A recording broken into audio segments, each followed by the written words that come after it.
Meeting to order. Item number 1 on our agenda is the review and discussion of an ordinance establishing a building, fire, and nuisance codes board of appeals for Newberry County. Mr. Shacker. Yes, sir. Good afternoon, everybody. So we've put together a draft ordinance for you, and we discussed this several months ago. What the proposed ordinance would do is it would create an appeals board that actually would be multi-function, kind of like a Swiss Army knife. It's really common for cities and counties, it's something that's necessary, to have a construction board of adjustment. It's typically what it's called, although there's some variations on that title.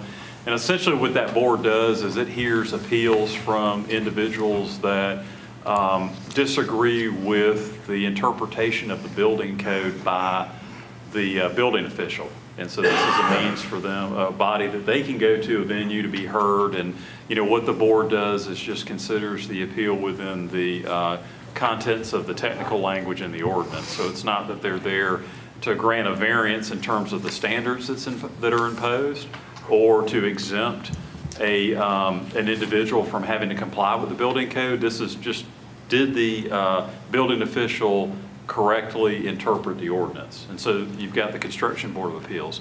Well, then there's also a body that many cities and counties have that hears appeals to the fire code. And I remember an instance where we had an appeal, but not an appeals body at the city, and actually went to the state fire marshal's office, so that there was some entity that this individual could go to be heard, because they disagreed with an interpretation of the fire code by our fire inspector in that case. So there's the fire side. The third element that we were trying to tackle with this ordinance is to have somewhere for someone to go when their a structure that they own had been ordered to be demolished by our code enforcement officer. We just established a code enforcement program. And this would give, in the cases of demolitions only, the ability for that property owner to go before an appeals board to appeal that application of the nuisance code. And in fact, if y'all remember, the ordinance that y'all just adopted for the nuisance codes had a section on appeals. And that section is referenced here in the ordinance in front of y'all. And so what we were recommending that you consider is establishing an appeals board with 7 members. The 7 members we'd recommend to you would serve 3-year terms, and that when the appointments are made by council, of course this board, like most of ours, the membership would be appointed by council, that y'all would go ahead and establish staggering, so that that we don't have a complete loss of knowledge if we were to have a turnover of the membership of the board, so that we would have staggering. There's also language in there that a preference be given to certain disciplines and backgrounds, but it wouldn't be necessarily required. So, and the ones that we specifically listed were in terms of professional disciplines are architecture, engineering, construction, real estate, and related fields. Would not limit who you could appoint to the board. These would just be, with some preference given to that. And then council can follow the traditional approach that y'all have followed in terms of, individual council members making nominations. So you'd have flexibility over who you appoint. Of course, quorum would, 4 members would constitute a quorum, and at least 3 members voting in the affirmative would be necessary to decide all questions. So that would be a minimum of 3.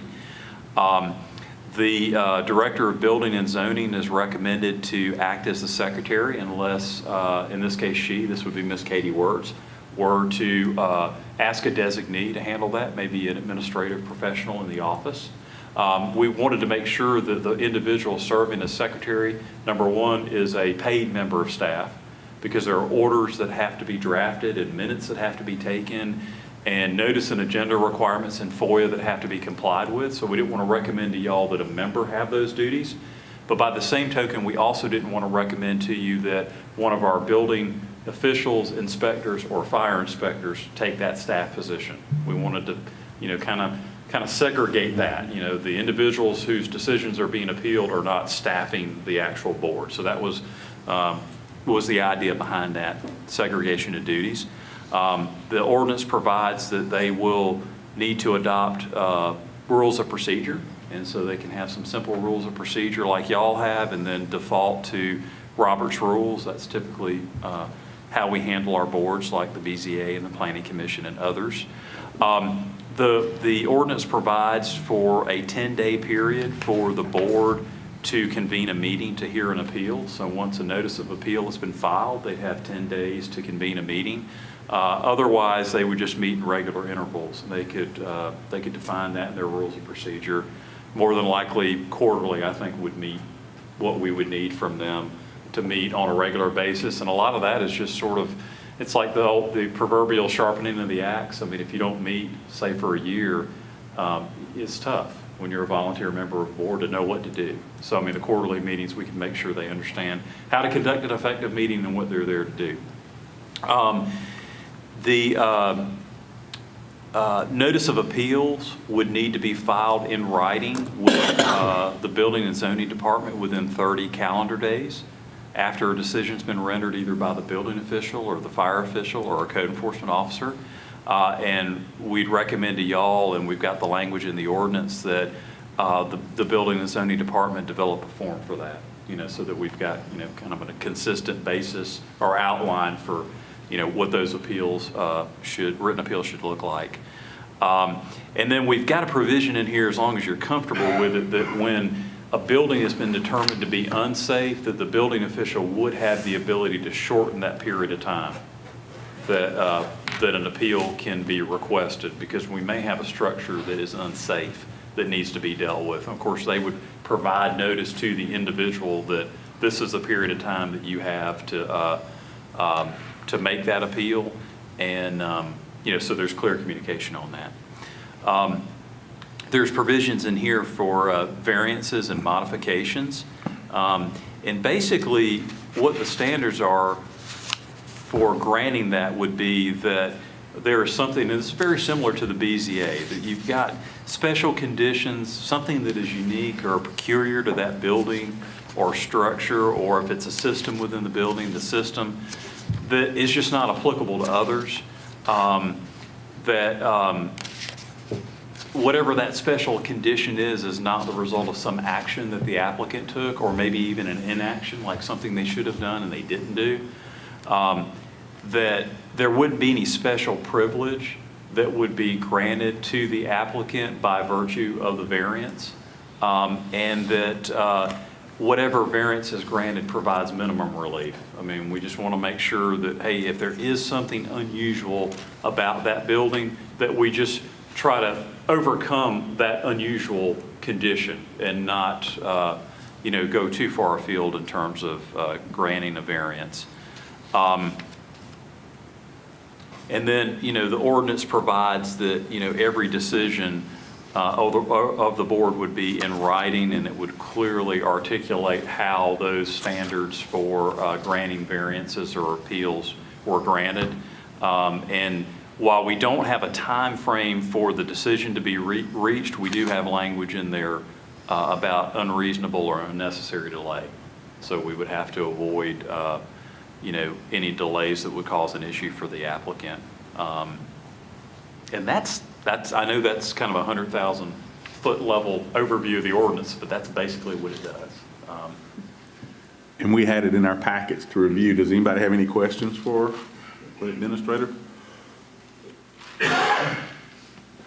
Everybody good? I think it's great. Okay. Okay. And then if y'all are comfortable and the adoption process goes smoothly, it would be first reading today, second reading at the July 16th meeting, adoption on August 7th, and then council would be in a position at that point in time to appoint members.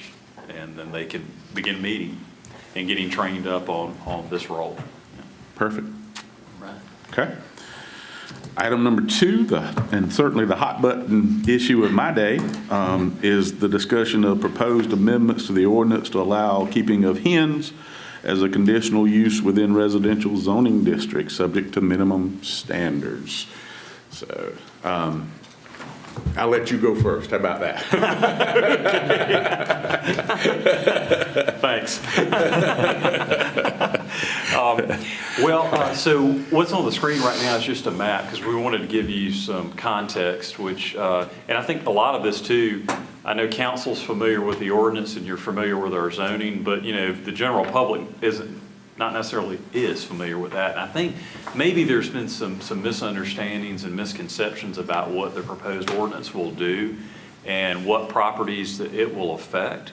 And so I guess the first thing I wanted to show you is just sort of the geography of this. And these colors are a little different than some other zoning maps I know, like the one in my office, for example. Instead of that, and I'm not really good with colors, but I guess that sort of peach-looking color. Instead of that, I know in my office, it's sort of like forest green. But what you'll notice here is we handle the zoning for all of the unincorporated areas of the county and incorporated areas in the county, except the city of Newberry, the town of Prosperity, and the town of Little Mountain. And so if you backed out the square area that are covered by those three municipalities, that sort of, I guess, salmon or pink or whatever color that is on the map, I would say represents probably 90% of the land area of Newberry County. And what that color denotes is the R2 rural zoning classification. So most of Newberry County is zoned R2 rural. The minimum lot size for R2 rural is 1 acre or more. Most of our properties that have that zoning designation are larger than 1 acre, and some of them are much, much larger than 1 acre. And what it's there for are timber uses, agricultural uses, and also residential uses, typically a home on acreage. And so most folks that live in Newberry County in unincorporated areas have that zoning designation. In R2 rural, and this is current, because this ordinance does not affect R2 rural that's been proposed, you can have chickens. And you can not only have chickens, but you can have any number of chickens that you want. So that's among other things. And so the vast majority of Newberry County, outside of the three municipalities I mentioned, and outside about maybe 10% or less of the land area of the county that is zoned something else, you can have chickens, and you can have a large number of chickens if that's what you want. There's no permit required for it. It is a permitted use in the zoning table, and you can have those animals. Now with that, I'm sorry. would they still be caged? Would they still have to be caged, or they can run around? No, sir. There's no requirements in R2 related to coops or enclosures. Yeah. So, and that's current, and this ordinance does not change that in its current form in any way. And I've got some statistics that might be helpful. I'm gonna refer to them, but and maybe maybe we could leave the map up, and then I'll just kind of refer to the stats. Because I was just curious, I didn't know the parcel counts when it comes to property that's zoned residential in the county, and I wondered, okay, well, what are the kind of proportions here? And so in Newberry County, outside of those three municipalities, we have 20,000, just right over 20,000, 20,092 parcels that are zoned residential, and 13,091, all but 7,001, are zoned R2. So we've got roughly 7,000 parcels that have residential zoning that is not rural. And I know we've talked a lot about the lake, and it was pointed out by a resident that, well, it's not just the lake, but really a majority of the parcels that are not R2 and are zoned residential are on the lake. They're on Lake Greenwood and Lake Murray. You'll notice, and I know the colors are kind of tough, but there are some, I call it ribbons. But we've got some ribbons where you have zoning that's residential that's not R2. And so you notice some of it between Little Mountain and Prosperity, which is sort of in the top right of the screen right now. There is some of it going 34 between Newberry and Silver Street. And then a little bit off the screen right now to the top, there's a ribbon along 219 and 176 going out to Pomeria. aside from that, there's some areas around the city of Newberry, and I know that it's kind of difficult to see that because the city zoning is showing. And so it kind of blends in with the city zoning. But we've got some single-family residential zoning and general residential zoning there. Those would be the areas that would be affected by this ordinance.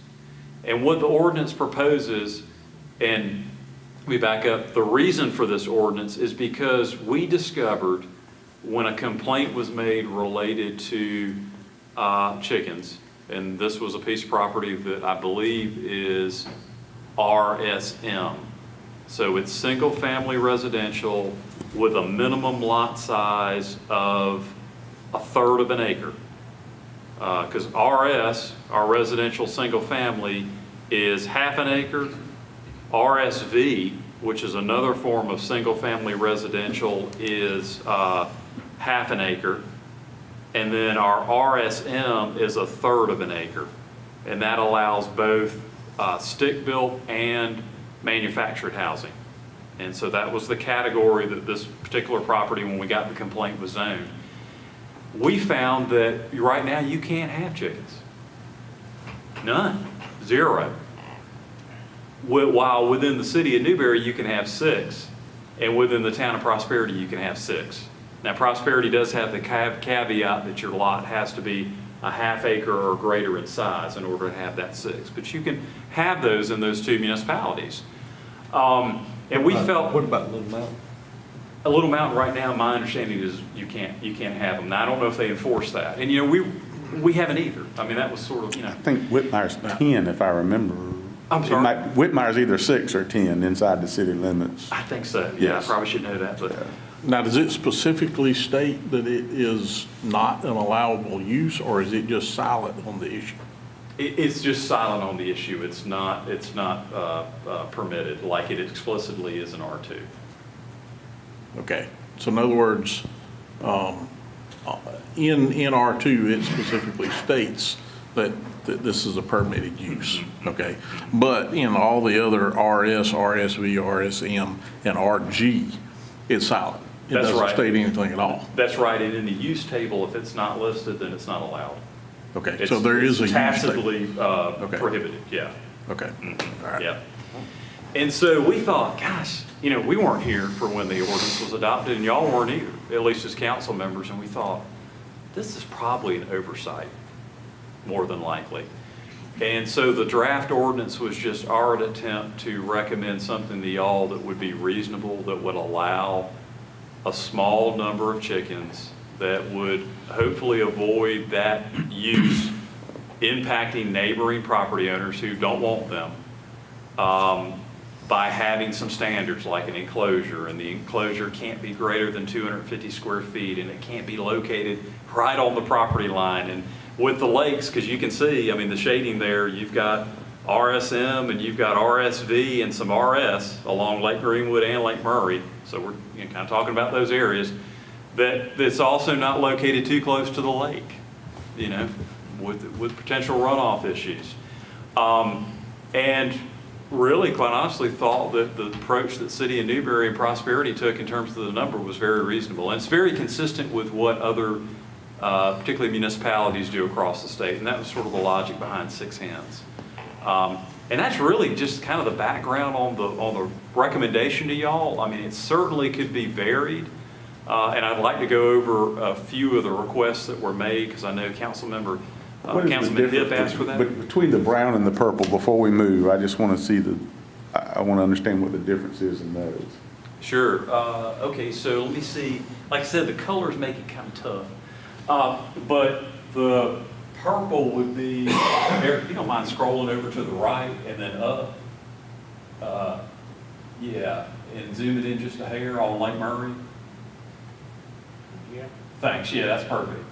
Okay, so that sort of brown, I guess, that is RSM. Okay. So that would be 1/3 acre lot, and the sort of purplish color would be 1/2 acre. That's I got RS. you. Okay. I just want to make sure I understood. Yeah, and you know what? I really had a hard time finding a piece of property that has the RSV, which is 1/2 acre, but it also allows mobile homes. And I know we have general residential around the city of Newberry. and unincorporated areas. In fact, if you don't mind scrolling up a bit. And that's the RG, is general residential. Yes, sir. And it is more dense with quarter acre lots. So that's our highest density.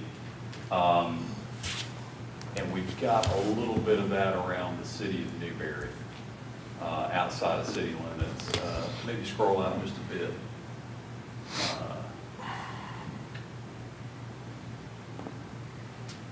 And then, just kind of looking at the city of Newberry, I mean, a great example of an area that is impacted by the ordinance would be, you can kind of see Airport Road. God, I really have to point it out to you. Like, for example, here is Airport Road, and that's Nance Street and Bush River Road. So kind of that area across from the country club and the airport would be an example of an area that would be addressed by this ordinance. But right now, you can't have hens. And you've got some, I wouldn't say large lots, but you've got some, multiple acre lots in there. Yeah. So if you had a situation like that you had a large lot, all right, acreage, 8, 10 acres, whatever, obviously large enough to handle much more than what we're talking about regulating here. Does the ordinance provide for, I guess, the ability in order for that landowner to request an exemption from these requirements? It doesn't, and I tell you, so there are a couple of approaches y'all could take. One, you could, and I know this was proposed and we're fixing to talk about, some of what was suggested by residents. You could certainly have some form of classification where, hey, if it's smaller than this but larger than that, you can have this many, and you could create, these slots, basically, these ranges. Another approach is you could say, well, that individual could have their property rezoned to R2, and then they wouldn't have a limitation. That's right. And I think you could probably argue, well, maybe that provision where you've got ranges, maybe we need to provide that, but then in certain circumstances, what's in the best interest of the property owner would probably be rezoned. So it may be a mixture of the two. I think we had one, I don't remember how long ago now, on Lake Murray that we redid as agriculture. So they could have, because they would have horses as well, and they had more horses than what R2 would have, not R2, but whatever zone they were in. So we did it as agriculture. So they could basically appeal for a change in the zone. That is correct. For that particular. That is correct. lot or acreage or whatever it may be. They would apply to building and zoning, it would go to the planning commission, and then it would be recommended to y'all in the form of an ordinance. It would be a map amendment. And if they had R2, then, not only would there not be a limit, there would not be a permit requirement.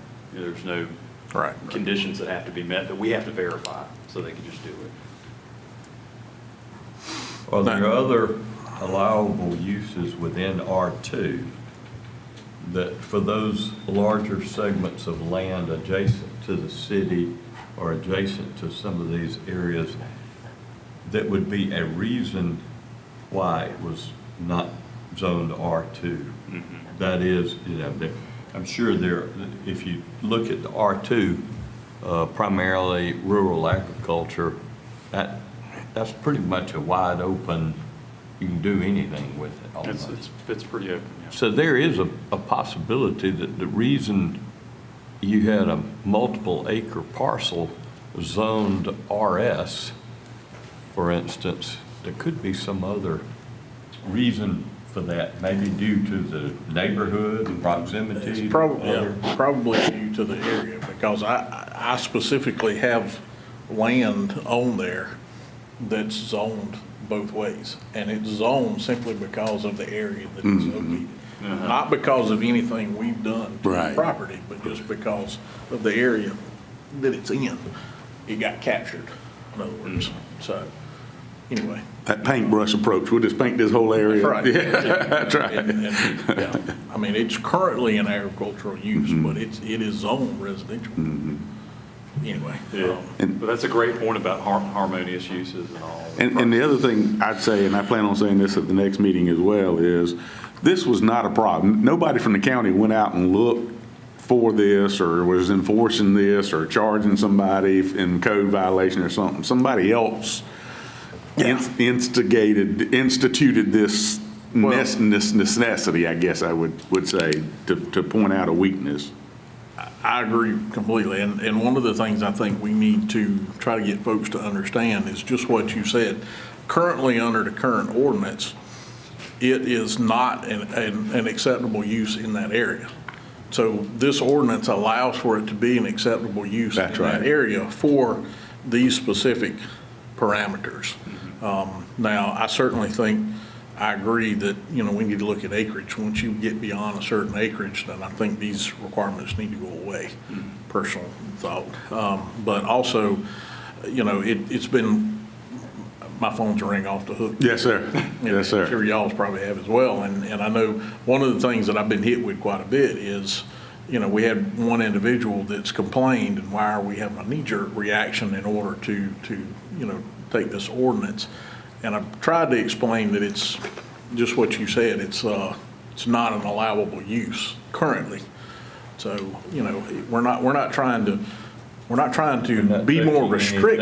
anything away. We're trying to, yeah, that's right. We're not trying to be more restrictive. We're trying to be more, whatever the opposite. I actually used the term deregulated. People say we're Right. overregulating. I said, no, we're deregulating. We're making it easier to use your land for what you want to use it for. Within certain Absolutely. limitations of what we do here. Absolutely. And specifically for small lots. Once that was explained, a lot of folks, Same thing. Much more. Most everybody has been understanding once they understood what was going on. I think there was a lot of erroneous information out there that said we were doing this for the whole county and it was going to affect every farmer and all, and nothing could be farther from the truth in that. So. I will tell you this. I looked from the environmental standpoint.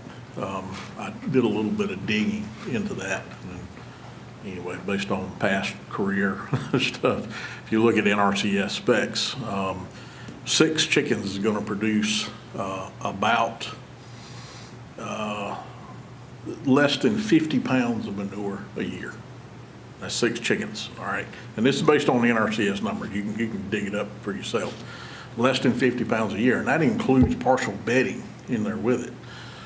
If you take one full-grown lab dog, okay, just one full-grown lab dog, you're talking almost 300 pounds. Wow. Of straight manure per year. Wow. So from an environmental standpoint, you know, we're a whole lot better off regulating dogs than we are chickens. Oh, don't even joke about that. Don't even joke about All that. I'm saying is, we need to stay away from the environment. Look out Facebook. Yes, sir. Absolutely. That's pretty staggering, though. I had no idea. It does put it in perspective. Anybody got anything else? Good information.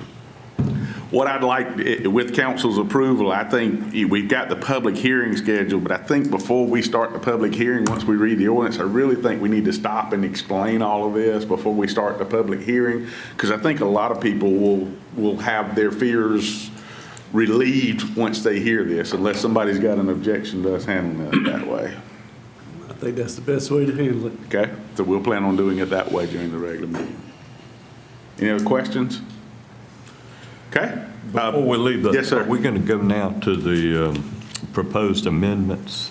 Are we going to discuss those proposed? We certainly can if we choose to. Yes, sir. What I would suggest is that we've got bullet points here, but there could be some amendments that we would choose to enact to our current wording, and then there's some that may not. So I would propose that we number these amendments 1 through 5. Okay, Each okay. bullet be a number.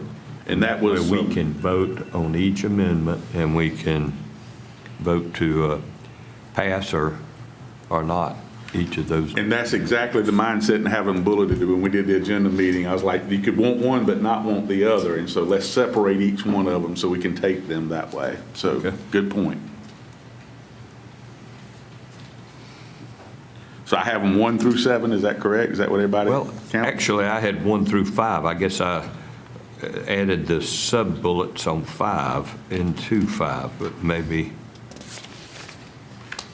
We could take that one as just one and do all the sizes at once. I don't have a problem with that. okay. All right, so we'll take them 1 through 5.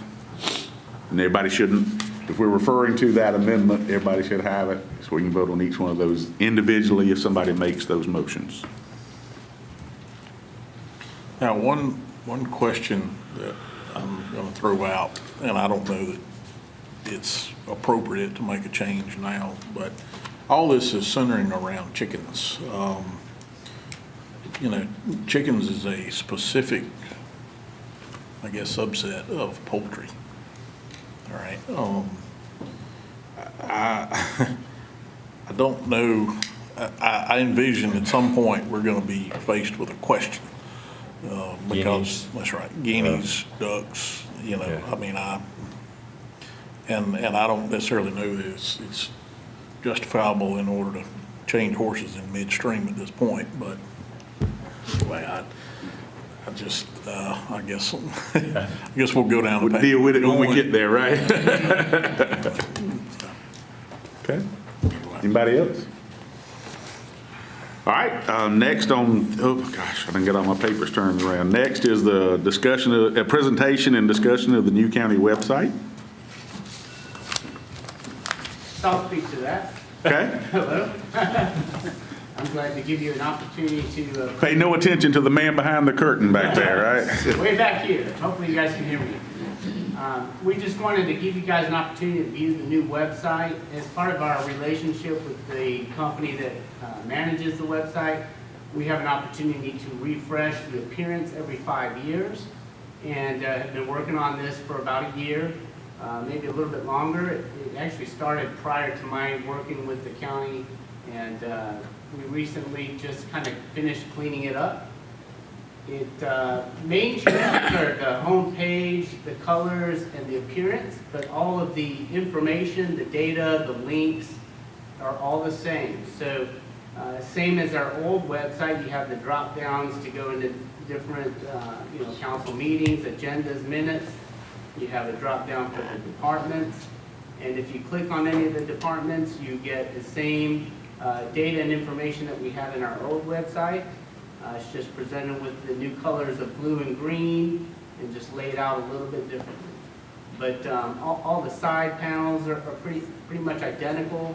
And I'd like to say basically the biggest difference is probably the home page, where we just wanted to make it simpler for people to get to the different things that are most important to the public. We felt like job openings, council, sheriff's office, property search, online payment, parks and recreation were the most important pieces that people visit the site for.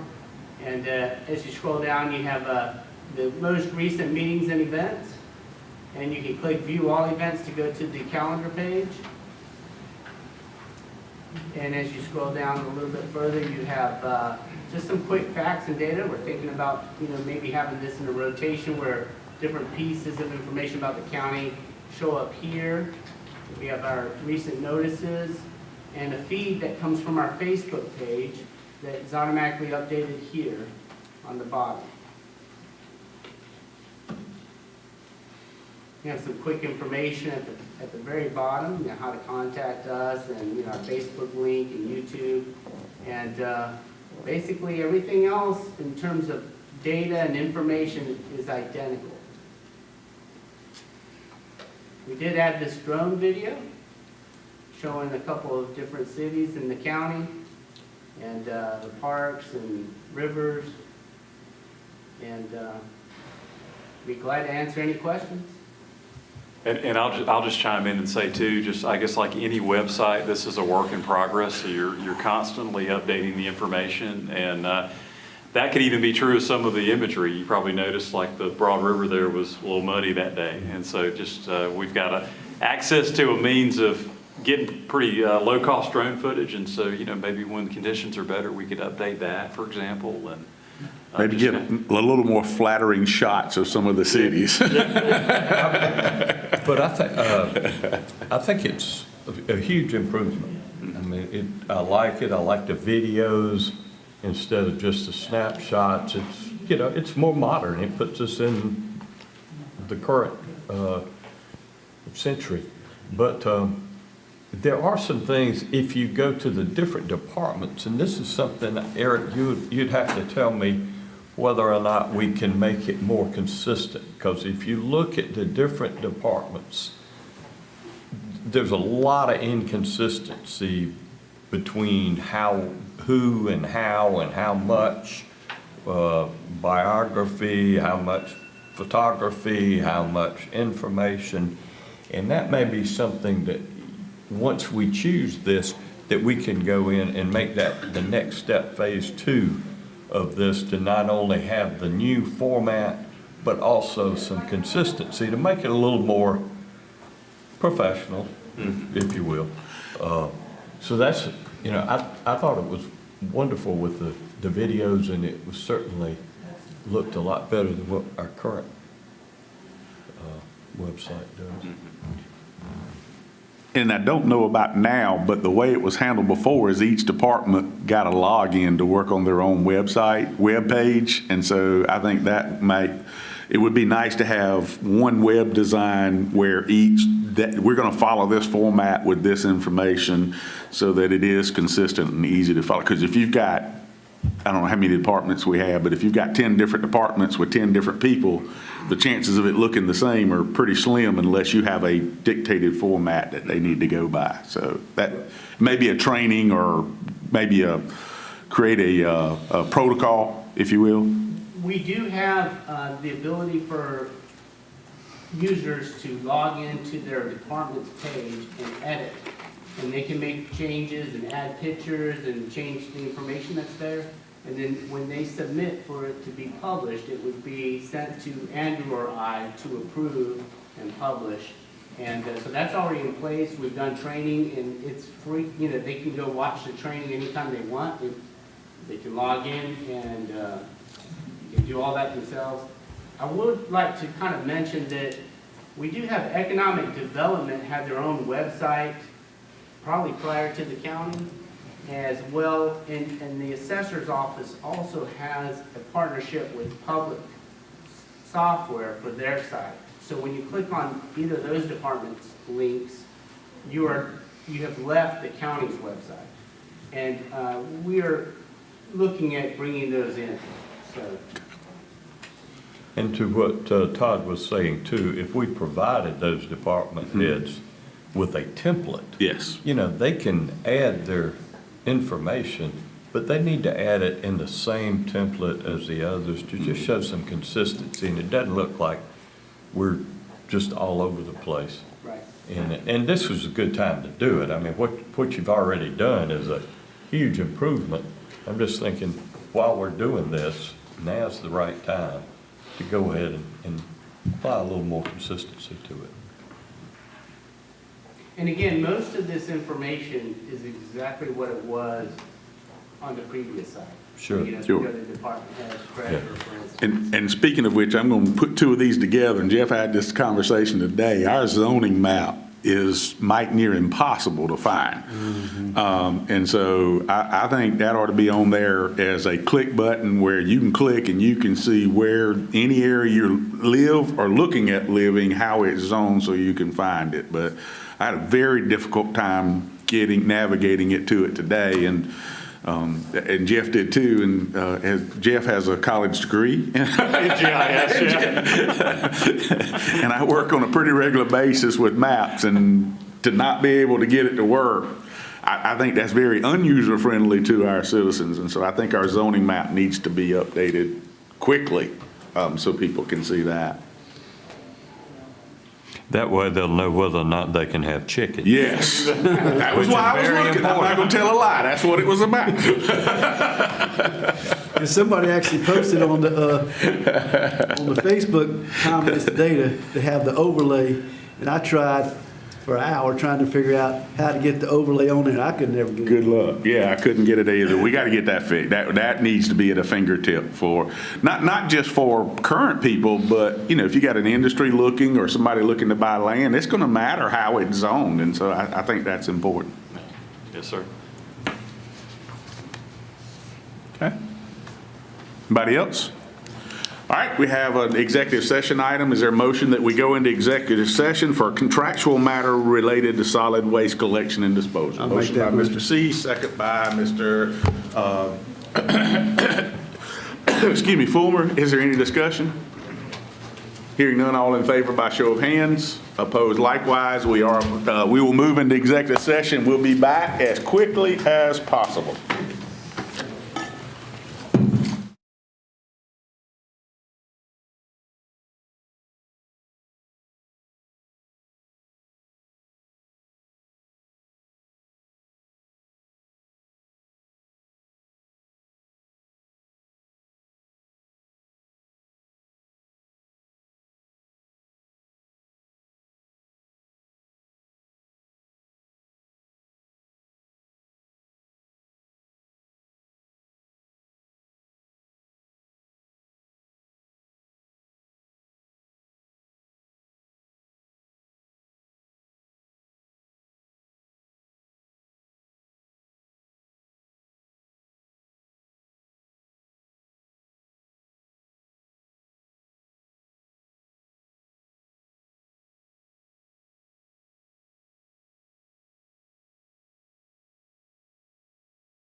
We come out of executive session and return to regular session. Motion by Mr. Reader, second by Mr. Reverend Scurry. Is there any discussion?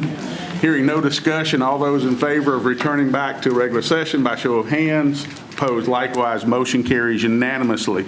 Newberry County Council met in executive session for the contractual matter mentioned before. Going into executive session, no action was taken. Is there a motion that we adjourn our 5 o'clock work session meeting? Motion by Mr. C, second by Reverend Scurry. There's discussion. Hearing none, all those in favor by show of hands. Opposed, likewise. We stand adjourned from our 5 o'clock work session meeting. We now call the 6 o'clock regularly scheduled meeting of Newberry County Council to order with our invocation and pledge by the Honorable Leon Fullman.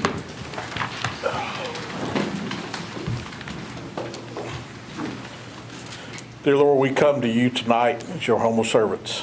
Please forgive us of our many shortcomings. We know they are many. Please allow the safe travel back home to our destinations, all to our homes. Please be with those who are suffering, those that are sick, those that are in need. Please allow the decisions we make here tonight to be beneficial to the citizens of Newberry County, but most importantly, pleasing in your sight. For these and whatever else you see that we may need, we humbly ask in your name, Jesus Christ. Amen. Amen.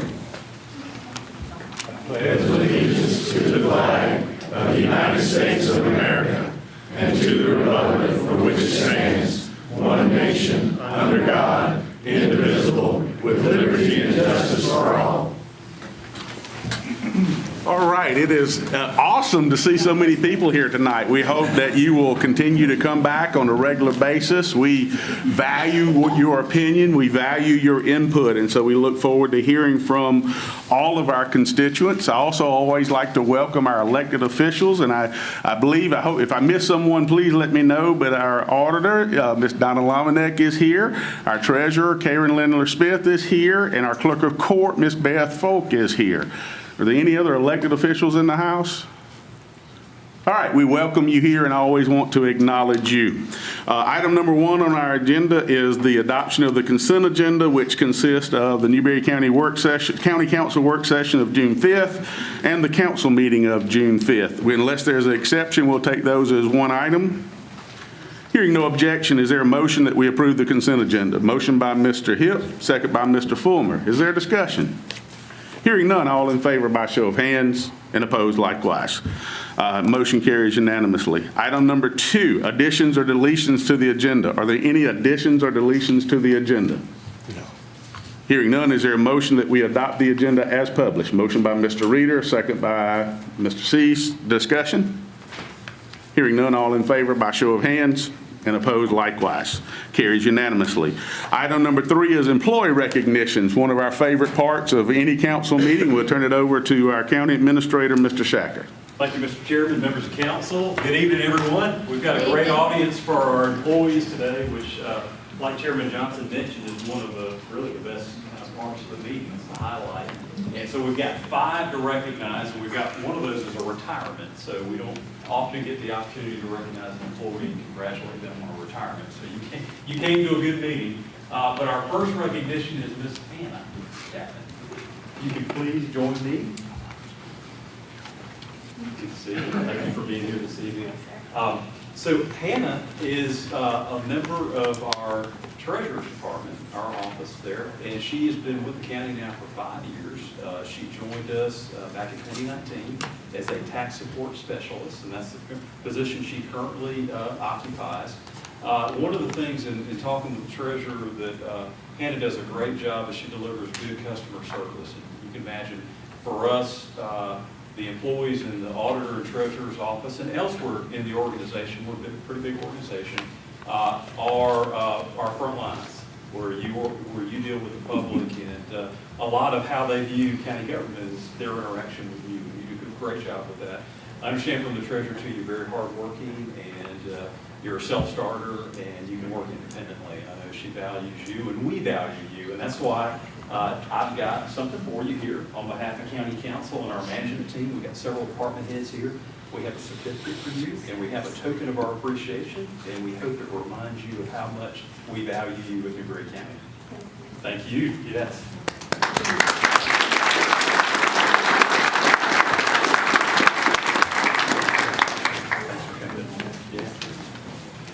Our second recognition is also a 5-year service recognition, and is also an employee within the treasurer's office. Erica, did you join? Okay. I'm sorry. I do this fairly frequently, so.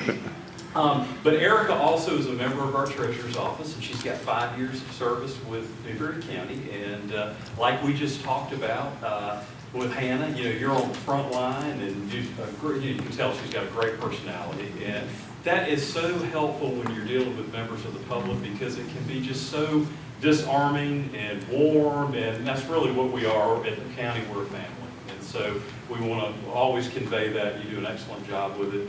I understand from the treasurer you're very hardworking and dedicated, and I know she values you greatly, and we value you. And I think you came to work 3 days before Hannah, right? I did. I think you got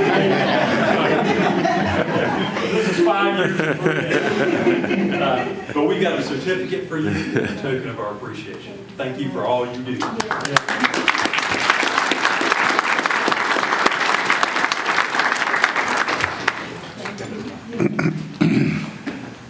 Well, our next employee, this is a 15-year recognition, is Mr. Gary Ball. I saw Gary earlier. He's on the front row. Hey, man. I see Gary all the time in the building. Gary came to work for the county back in 2009. He works in facilities, and so the way we're organized, we have a number of departments of the county. One of them is Public Works, and I think we've all come to the conclusion when we have something new or something that we need dealt with and dealt with well, it goes to Public Works, because Public Works has so much. And one of those divisions is referred to as facilities, building maintenance, a number of different ways. But Gary has over 40 years of custodial experience. Came to work for us in 2009 as one of our custodial workers, and then was very quickly promoted into a supervisory role. And so Gary supervises the work of others. He's responsible directly for 19 buildings, and we own 77 buildings. So in Newberry County, we know a lot about buildings. They have roofs and air conditioning units and all kinds of things that have to be maintained. Gary maintains inventories, and like I mentioned, he does have a crew that he supervises. So we just really appreciate what Gary does. I know in talking with Mac Bartley, Mac is over facilities. He talks about how big of a problem solver the Gary is, because they run it, they never know what they're going to run into day in and day out in terms of the system in the building failing or whatever the issue may be. And you're always willing to help out with other departments. And he thinks very highly of you. So it's my pleasure to present you with a 15-year certificate and a token of our appreciation, and we appreciate all you do.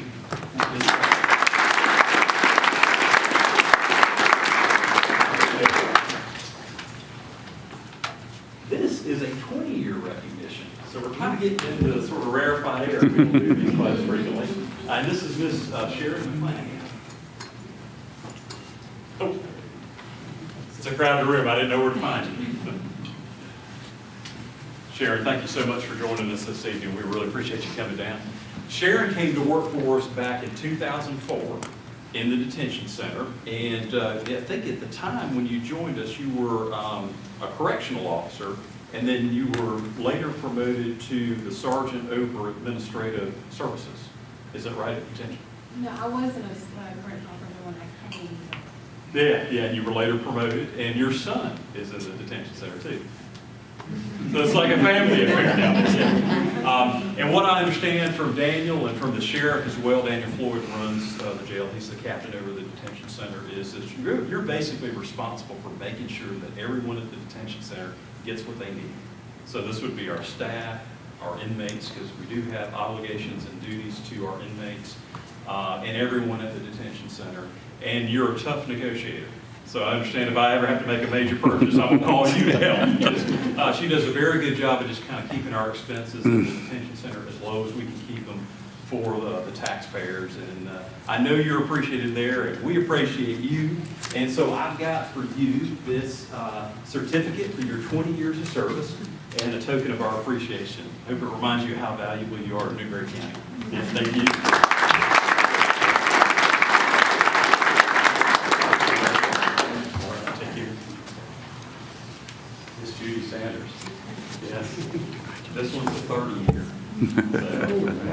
you probably know Judy. Give her a good call for jury.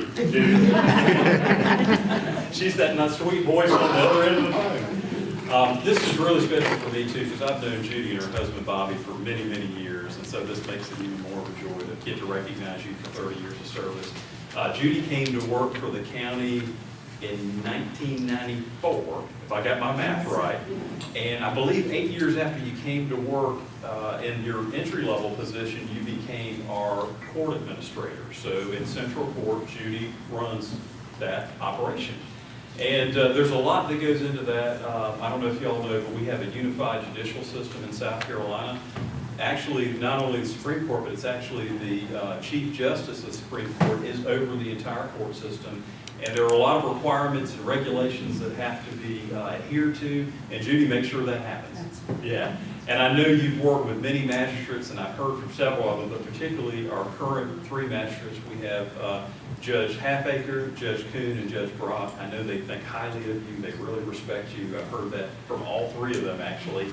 And Judy also is a past recipient of our Employee of the Year Award. I think you got that note forward. Yes, sir. Yeah, so Jordan, yeah, you've been doing this a while. Yes, sir. So on behalf of County Council and our management team, I'm just really, it's a pleasure to present you with this. It's a certificate to token of our Thank you so appreciation. much. Thank you for all you do.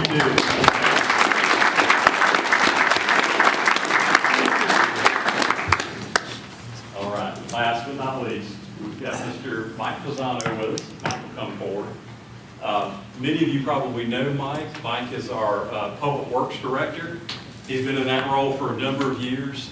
Mike came to work for the county about 15 years ago, but that was after a long and distinguished career in law enforcement, because Mike's not from around here, I guess you could say. He's from the Garden State, and he was in law enforcement there and retired and decided to relocate to South Carolina with his family. And to kind of change his career. And so he came to work for us in animal control. He was the operations director there. And after 2 years, I think it was very quickly recognized that Mike is very professional, but he's also adaptable. I mean, he can learn basically anything. And so he was put in the position of Public Works Director, which is the role that he's occupied now for like 13 years. And then he came in about 6 months ago, well, it's longer than 6 months ago, but he said 9 months ago and said, you know what, I think I'm going to retire. So on July 1st, he will be retired. And we will miss him greatly. I know I will personally. I've really enjoyed getting to know him over the last 15 months. And he's got a great pizza sauce and dough recipe. This is your guy. I will testify to that. It's fantastic. And Mike, we just really appreciate you, and we're really going to miss you. I mean, you're a joy to work with, and this is just to remind you of how much we like you and value you. So, thanks, man.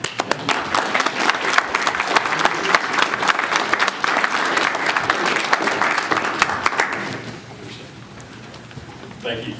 All right, thank you very much, Mr. Shacker. Item number 4 on our agenda is ordinance number 06012024, which is an ordinance to amend the text of the official zoning ordinance of Newberry County, South Carolina, as codified in Chapter 153 of the Code of Ordinances of Newberry County, to establish regulations for the issuance of permits for keeping chickens on non-commercial basis on residential properties in Newberry County. We certainly are going to have the public hearing. However, we're going to stop for a minute. There has been an incredible amount of misinformation about what the purpose of this ordinance is and who it's going to affect. So we want to walk through it with you and explain to you what the purpose is, how all this came to fruition to begin with, and how it's going to affect very small portion of the county at all. So Mr. Shacker, if you want to go ahead and get started, and then we'll open up comments from council, and then we'll certainly will open up public comment, the public hearing at that point. Yes, sir, I'll be glad to. I appreciate y'all giving us a chance to just kind of explain the proposed ordinance and sort of how we got to the point we're at now. What you'll see on the screen here, and I know it's kind of tough, I mean, you can't really see the details, but this is, of course, Newberry County. And that color, and I'm terrible with colors, but I would say that's sort of salmon, we'll just say salmon color, is the vast majority of Newberry County. And so with the county, how we handle zoning right now is that everything outside of the city of Newberry, the town of Prosperity, and the town of Little Mountain is zoned and handled by Newberry County. So anything within those 3 municipalities are handled by those 3 municipalities. And if you took the entire land area of Newberry County and you subtracted Newberry, Prosperity, and Little Mountain from it, and then you tried to figure out, okay, well, what percentage of that county is zoned that salmon color, which is R2 rural. It's our most permissive residential zoning classification. I would venture to say that's roughly 90%. So let's just say 90%. 90% of the land area of Newberry County that is handled by Newberry County is zoned R2 rural. And the purpose of that zoning classification is to allow agriculture, forestry, and then also residential uses on tracts of land or large lots. The minimum lot in R2 is 1 acre. So it's got to be 1 acre or larger. In R2 rural, currently, you're allowed to have chickens. And not only can you have chickens, but you can have as many chickens as you want. This ordinance does not change that. You continue to have it, any number that you want in terms of chickens. And of course, there are other items. Chickens are just one thing that we're talking about today. There's no permit required. This is a permitted use in the R2 rural district, and so you don't have to come to the county for permission. It's already been allowed by county council by ordinance. So you can do chickens in 90% or more of Newberry County. The ordinance that is in front of county council right now would be to address other residential areas of the county. And so I'm going to try to kind of point some of those out real quick so that you have an understanding of where they're located, knowing that that's not the easiest thing to look at, so I'm sorry. You'll see that at the bottom there along Lake Murray, you've got some different colors. And there are primarily 2 zoning categories along Lake Murray. There is RS, single family residential, and there is RSM, single family residential. RS has a minimum lot size of a ½ acre. RSM is 1/3 of an acre. So they're very similar. It's just one allows smaller lots than the other.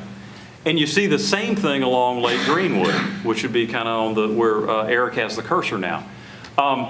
Outside of that, we're primarily talking about what I like to call ribbons. And so, like, for example, between Prosperity and Little Mountain, you see some color along US 76, Highway 76. That's one of those ribbons where there's some smaller lot residential that's allowed there. Another one is above the cursor that Eric has on the screen, going to Pomeria. There along 773 from the interstate to Pomeria. You've got some single-family residential there. And then we have areas around the city of Newberry. And I know it's kind of tough to see some of that because we're also showing the zoning for the city of Newberry, which we don't handle, but the colors kind of blend together. But there's some areas outside of the city of Newberry that are Newberry in terms of a mailing address, but are not within the city. And so you've got some single-family residential there. What we attempted to do here was correct what we believe to have been a mistake. Now, the staff involved with this and the members of council were not on council or on staff at the time that this was adopted. But currently, under the current zoning ordinance, chickens are not allowed on properties with that zoning. And that was brought to our attention by a resident who had some concerns about a neighboring property owner who had chickens and pointed out that, hey, chickens are not allowed on that piece of property. Well, we looked at that and said, you know what, that likely was an oversight. Because, for example, and you'll see this all over the state and I'm sure the nation, but the city of Newberry and Prosperity, who have their own zoning, allow 6 hens within those 2 cities. Prosperity, in order to have that, you have to have a lot of a ½ acre or larger in size. But Newberry, like Prosperity, they both allow 6 hens. And so we felt like that needed to be addressed in Newberry County for residential property that does not have the rural designation.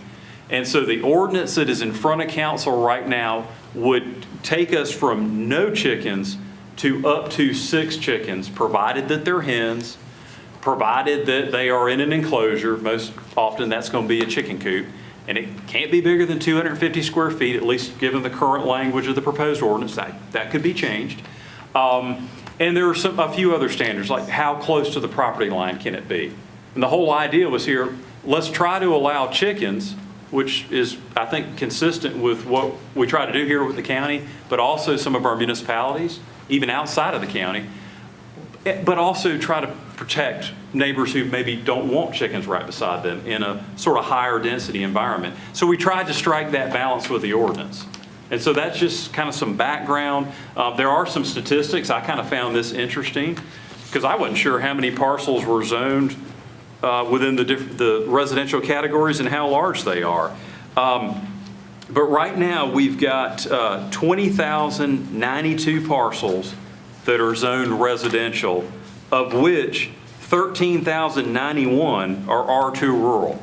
So most of our parcels in Newberry County that are residential are zoned R2 rural. And of course, in most cases, they're much larger, so they cover a large area. The remaining 7,001 parcels that are residential are zoned in one of these other categories: RS, single family, RSV, single family, RSM, single family, and then we have a general residential, which is we call RG. And those are the parcels where up to, in the current form of the ordinance, up to 6 hens would be allowed, provided certain conditions are met. And the only way for us to make sure that those conditions are met is to require a permit. Because then you come in and you do a little sketch. I mean, we're not talking about something professionally drawn. We're talking about just a simple drawing depicting, okay, well, this is where the enclosure would go related to the property lines and the structure and the general layout. And then we issue a permit. There's no, there's nothing more to it than that. But that's just sort of some background on the ordinance and sort of how we got to where we are, and then just sort of the whole geography of it, the whole layout of it. Okay. Thank you so much, Jeff. I'd like to open up for council comments. Mr. Fulmer, anything you want to say before we start the public hearing? I guess just a little more clarification and to reiterate a question for Mr. Shackert. Based on the current implementation of the zoning ordinance for the county, all right, for these residential areas, based on the way it's currently being implemented, chickens would not be allowed in those residential areas. Did I understand? Yes, sir. Mm-hmm. Okay. All right. So what we're proposing here, or what council has in front of them, would actually be, I guess, less restrictive than what we currently are implementing. Is that correct? Yes, sir. Mm-hmm. Okay. All right. That's all I have. Mr. Hill? No, I think we'll probably get some more comment No from doubt. the public, and also we have the ordinance language and amendments to discuss, so I don't have anything. Yes, sir. Mr. Cease? Nothing else to add at this time. Reader? I just appreciate all that being clarified so that more of the citizens can understand. Reverend Curry? He good? I would just echo again, this is a rural county. We love our agriculture. We stand behind our agriculture. This is not an attempt to regulate or over-regulate. It's an attempt to deregulate so people can use their property more freely and can have chickens in this very difficult economy.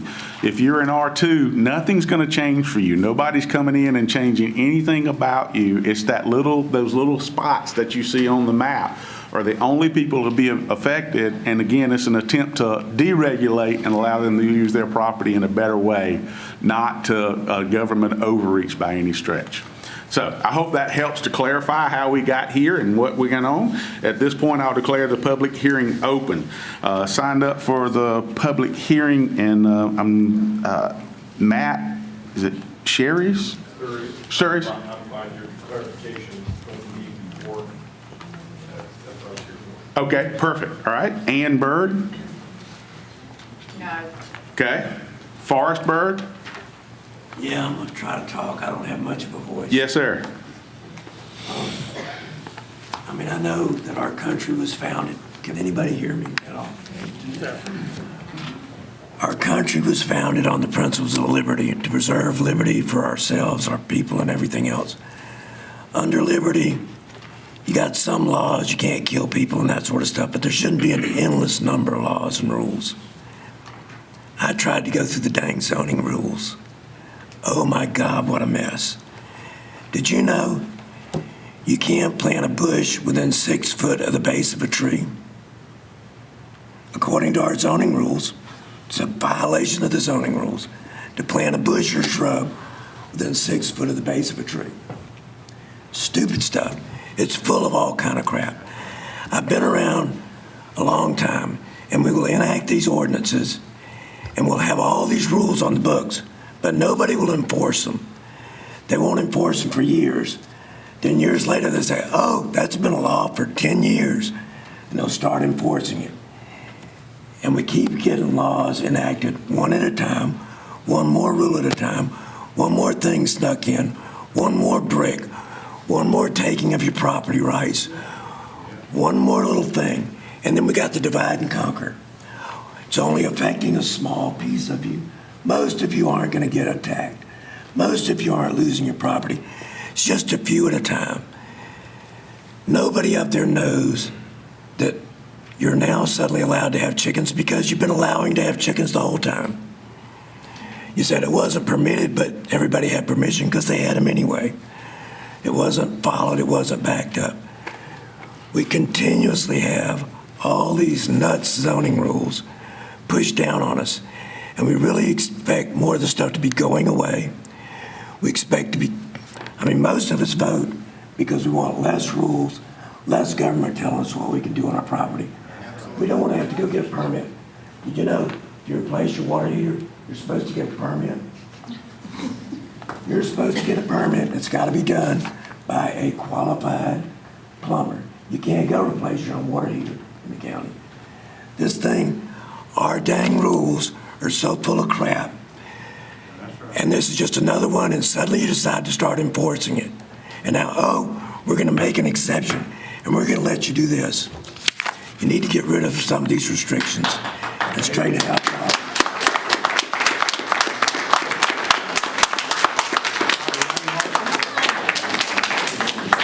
Dr. Harson?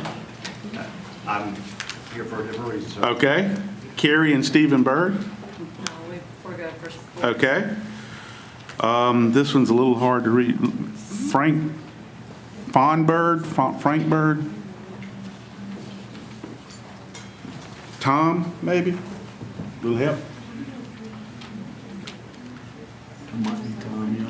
Tom Bird, maybe? All right, we'll come back around. If I missed it, we'll circle that one. The next one, just put A on the line. So A. No A. John Gresham.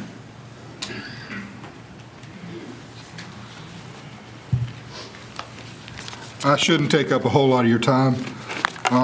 First of all, in section 153, which is what's being addressed here, I did not see an express prohibition on chickens, and I would invite anybody on this council or Mr. Shacker to point me at it, please.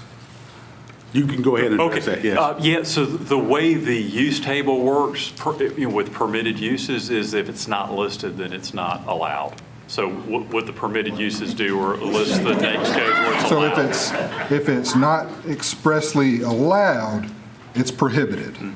That's right. So and that's on purpose? Well, it's really the best way to address it in terms of the table and it not being 20 pages long. Okay. So yeah, whereas in R2 rural where it is allowed, it's noted. As a understood, and I appreciate that clarification. Richland County has a population of 425,000 people and a land area of 771 square miles. Lexington County has 309,000 people with a land area of 757 square miles. Newberry County has a population of 39,000 whole people. That's, fractional as compared to what I would call the gold standard for zoning in South Carolina, particularly the Midlands, over 647 square miles. A little bit smaller area, exceptionally smaller number of people. I spent the better part of 10 years as a land development engineer, and so I feel somewhat qualified to speak on zoning ordinances and zoning laws. I dealt with it for a long time. The current Richland ordinance is you cannot dye a chicken. You can't make it a different color. So if you want to make your chicken in Richland County a different color, you're SOL. That's it. That's the extent of it. One chicken unit in Richland County is the equivalent of 100 chickens. In Lexington County, who I would characterize as significantly more draconian, especially here in the last 5 years with their zoning ordinances, they allow 4 chickens per residential lot in the county. That's the unincorporated county without, local town ordinances, things like that. And they have to be contained in a structure in accordance with their current building codes, zoning, setbacks, all that fun stuff. 2 completely different creatures, Richland and Lexington County. I would characterize Newberry County as very different. I moved here from Richland County. I moved here from Ballantyne, grew up in Irmo, to get away from their development, to move out here to where you don't have to worry about things like 4 chickens on your property, or not that I've noticed, I could be wrong. Maybe you can dye your chickens a different color out here. I don't think it's expressly allowed or prohibited. If it's not written, then it's probably, implied prohibited. So the minimum lot size for R2, as was provided by Mr. Shacker, is 1 acre. If you have a 5-acre lot that's currently zoned R2, would it be permissible to rezone that 5-acre lot to rural if you wanted to keep chickens? Is that something that would fly with the zoning board or the? You could certainly make a petition to have the property rezoned. Is that unheard of is kind of what I'm getting at. Not unheard of. The R2, those chickens are currently allowed as many as you want. Sure. And will continue to be allowed. If you want to Maybe I misspoke. rezone your property so that you're restricting the number of chickens you have, you could do that, I guess. I may have But I'm misspoken just in saying, reverse. Right now, the R2 allows you to have boo-boos. You can I meant petition- RS. Yeah. My apologies. Oh, You can petition to the zoning committee to have the property rezoned. That is allowed under our ordinance. Unless it's like on the lake where they have a covenants that doesn't allow that. Because we had a case come up that had 20 acres, because they combined 3 lots to make 20 acres, but their covenants wouldn't allow any farm animals or stuff like that. So they were bound by those covenants. So if I'm not mistaken, those covenants are separate and distinct from county regulation. That is correct. Correct. Most of the things of that nature come under HOAs, covenants, things like that. That is correct. Which is typical of residential developments. There's been a gentleman, sorry. just for clarification, your current address, are you in R2 or are you in RS? I'm currently in R2. However, I'm within a stone's throw of the Mid-Carolina schools, and as development pushes this way, as it is going to do, there's a distinct possibility within the next 10 years I may be rezoned. I've been part of that process. I've done development in Newberry County. Okay, I just wanted some clarification. I wasn't. Understood, Sure. and that's a fair question. I appreciate that. Looking at where this is coming from, we're looking at lake lots is where I'm hearing most of the noise about chickens come from. And the lake lots in question have a tendency to be what I've observed on top of each other. Flag lots, things like that, trying to make the most out of the space so that the real estate is more valuable. It's my experience that if you have a land use that is currently permissible or not permissible based on its exemption from the ordinance, but not enforced, and you don't want somebody doing something that you don't like on the neighboring lot, if it's not being enforced, it's not, a real law. People do 10 miles and over on this highway, but nobody's pulling them over for 10 and under. Buy the land beside you. That's the best way to keep people from doing what you don't want done. And with as close as these parcels are, and as close as what I've observed these buildings to be, you're on top of each other. If somebody moves in and starts doing something that you don't want done, zoning laws in that case are a weapon to be used. There are two uses for zoning laws in my experience. One is to rezone something so that you can use it under something that's not currently allowed. For instance, residential subdivision. The other one is for what we call NIMBYs, not in my backyard. Somebody's doing something that you don't like, I'll change the zoning law so that you can't do it anymore. Or at least I'm going to try to weaponize the government and make it so that it's going to be a hassle for you. If this moves forward, which I'm not specifically against, with certain caveats, I would suggest that there be a reasonable grandfather clause so that people can come under the regulations and be within compliance. And Prosperity, for instance, allows you to register your chickens when they instituted their ordinance, and you cannot go above what you've registered. I think that this is kind of in the wrong direction for what's a rural area, an agricultural area, and a significantly less populated area than another county neighboring that doesn't have an ordinance at all except for whether or not you can color your chicken. And I appreciate your time. Thank you. Read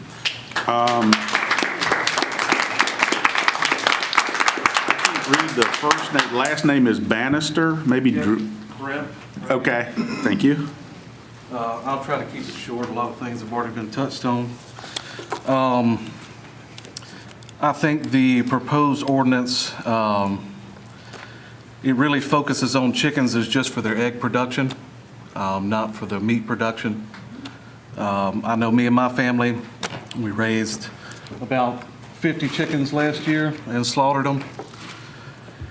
That was enough to give us 1 chicken a week, right, for the rest of the year. I think we need to take that into consideration as far as the 6-hen policy.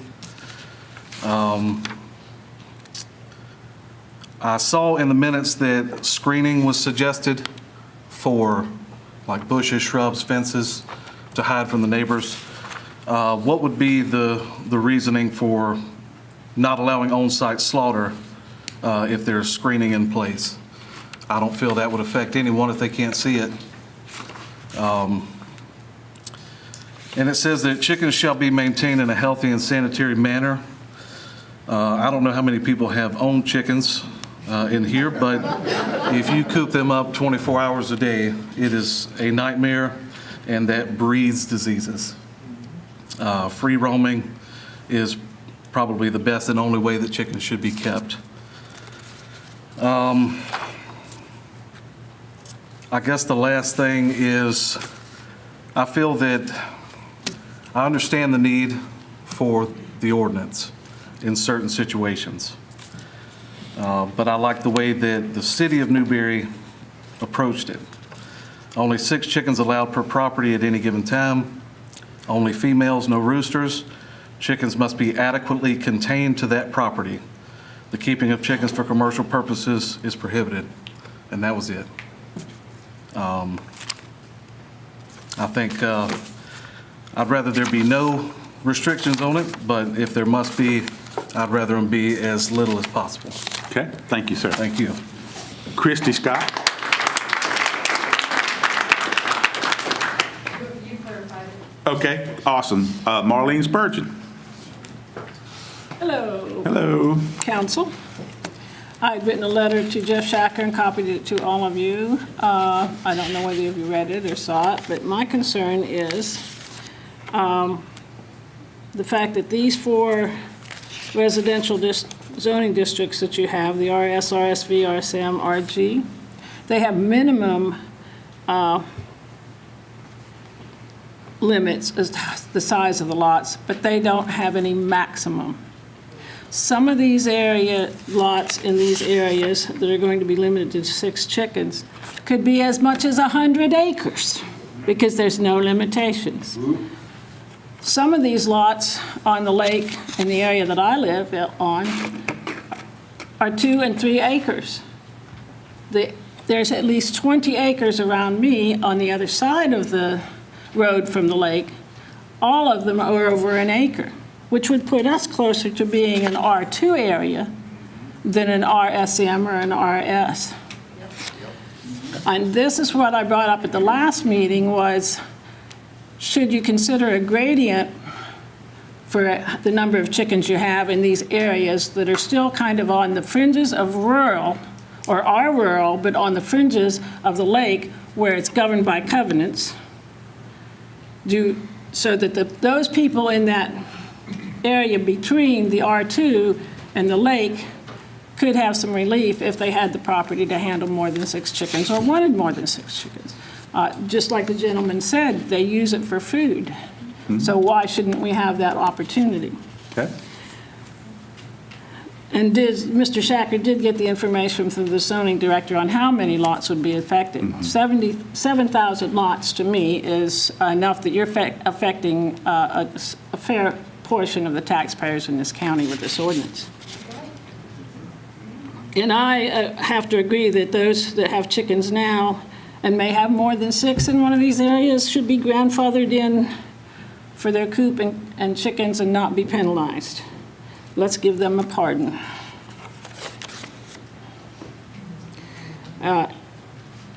If this means tabling this ordinance until you look at it more thoroughly and consider some of these issues, then I would recommend it be tabled. Yeah.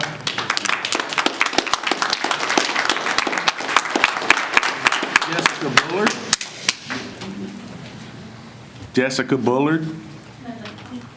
Good, okay. Karen Burley?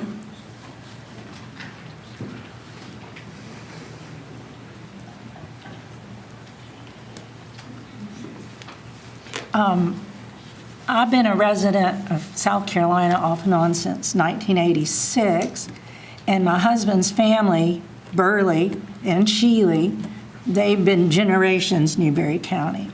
So I'm familiar with Newberry County. And I love Newberry County. I love how rural it is. I love the fact that, I don't know what, 1786 was when the charter was. I love that there's only 40,000, a little under 40,000 right now, residents in all of Newberry County. It's awesome. I had property in Florida, and the villages bought right up to my property. And they destroyed the way of life for people out in the country. They dried up wells. They'd put people on the council that would vote the way they wanted. They would send construction workers to the meetings so none of the locals could have a seat and would have to stand for hours. So I'm just saying, I probably have a little bit of an attitude about regulations and fairness to the local people and what's going on. And, you know, for 200, almost 250 years, things have been a certain way in this county and in this state. And I guess my bigger concern is you had one person out of 40,000 comment on that, and immediately now you're going to change the way of life maybe for a lot of people. And the one thing I don't understand, because I do have chickens, is they put themselves to bed at sundown. They don't make any noise, and they don't get up till most normal people get up the next morning anyhow. And, you know, they're not that noisy, and they stay pretty much where you keep them. And so I don't understand what the problem is, even if you have an acre. Well, that's very sufficient. I mean, people keep them in a chicken run. So what is the big problem that you need that rule? And I guess that is my concern, is now you have to register and you have to have permits. Well, you're charging and making money off of that? I mean, you know? I mean, who is this going to benefit? Because it's not benefiting the taxpayer per se. And then the bigger thing is about, well, once you register and you have to get permits for this, then just down the road, what else are you going to make us get registered for and have a permit for? I mean, things are going, and I'm not saying I'm a conspiracy theorist, but our economy is slowing down. It's probably going to crash. People are going to need chickens and eggs and everything else they can get a hold of. We already have, like the gentleman said, we have too much government regulation as it is. That's, our country's about to go to a civil war. And I only say that because this great county was part of losing so many of their sons to civil war years ago. And again, this county was chartered from the 96 from American Revolution. This county has so much history in war, and then you have the state, don't tread on me. People are tired of tyranny and politicians and officials telling us all what to do. And some of these rules make no sense. And so I would just ask you, gentlemen, please consider, like she said, could you just table this? I mean, it sounds so innocuous. It's chickens, but it's representing a very much larger concern and problem. And I don't see that the population is going to stop. More people are moving into this area. And, that grieves me. I would love to keep this rural. I would love for them to stop cutting down all the trees everywhere around me now. It's just crazy.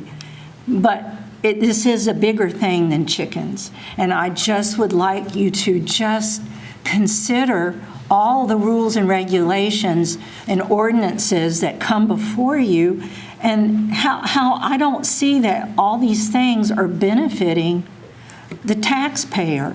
This is a rural county. People don't make that much money. Your own website tells you, what the average salary is per person, per household. And so I don't really know who's benefiting from this chicken rule. And I would just think that more people are going to get fed up with being told what to do with ridiculous ordinances. And please consider that. Thank you so much.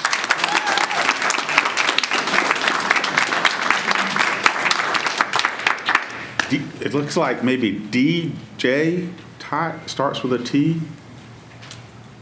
Yep, Carl, that one. DJ, Is that a Z? Maybe a Z. Last name start with a Z. All right, we'll still loop around. All right, Kate Thompson. I'll speak instead. My name's David Thompson. We moved here recently. We relocated from Richland County because we moved out here so that we could start homesteading. I'm in R2 area from what I understand looking at a map, so this wouldn't affect me. The issue I had initially coming here today was this ordinance. Now, I guess after being explained, really the issue I have is the way that, I guess if it's not explicitly said, then it's against the ordinances or the laws here. I work in law enforcement in a municipality in the Midlands area. I'm a criminal investigator. I've been doing that for about 10 years now.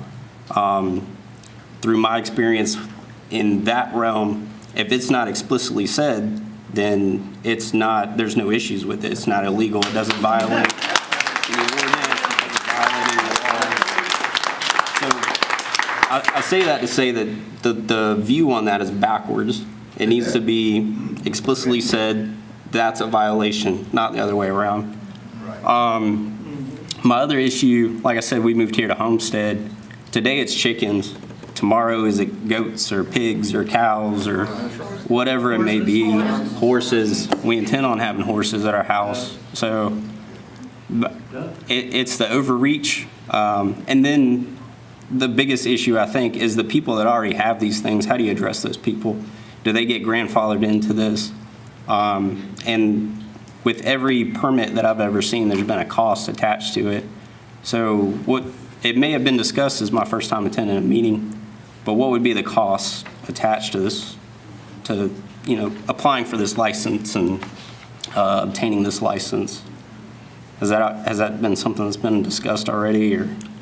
No, I don't think we've addressed it. I don't think we have had a license per se to do this. Just a money grab. But if it's allowed in an ordinance, whether we vote to allow it or not, but if something is allowed in an ordinance, then you wouldn't be required to have an additional license to implement that. My understanding, I guess, is that you have to register. So is there a registration fee? Is there? No, it's not a registration. It's a permitting. Permit. Is there a permit fee?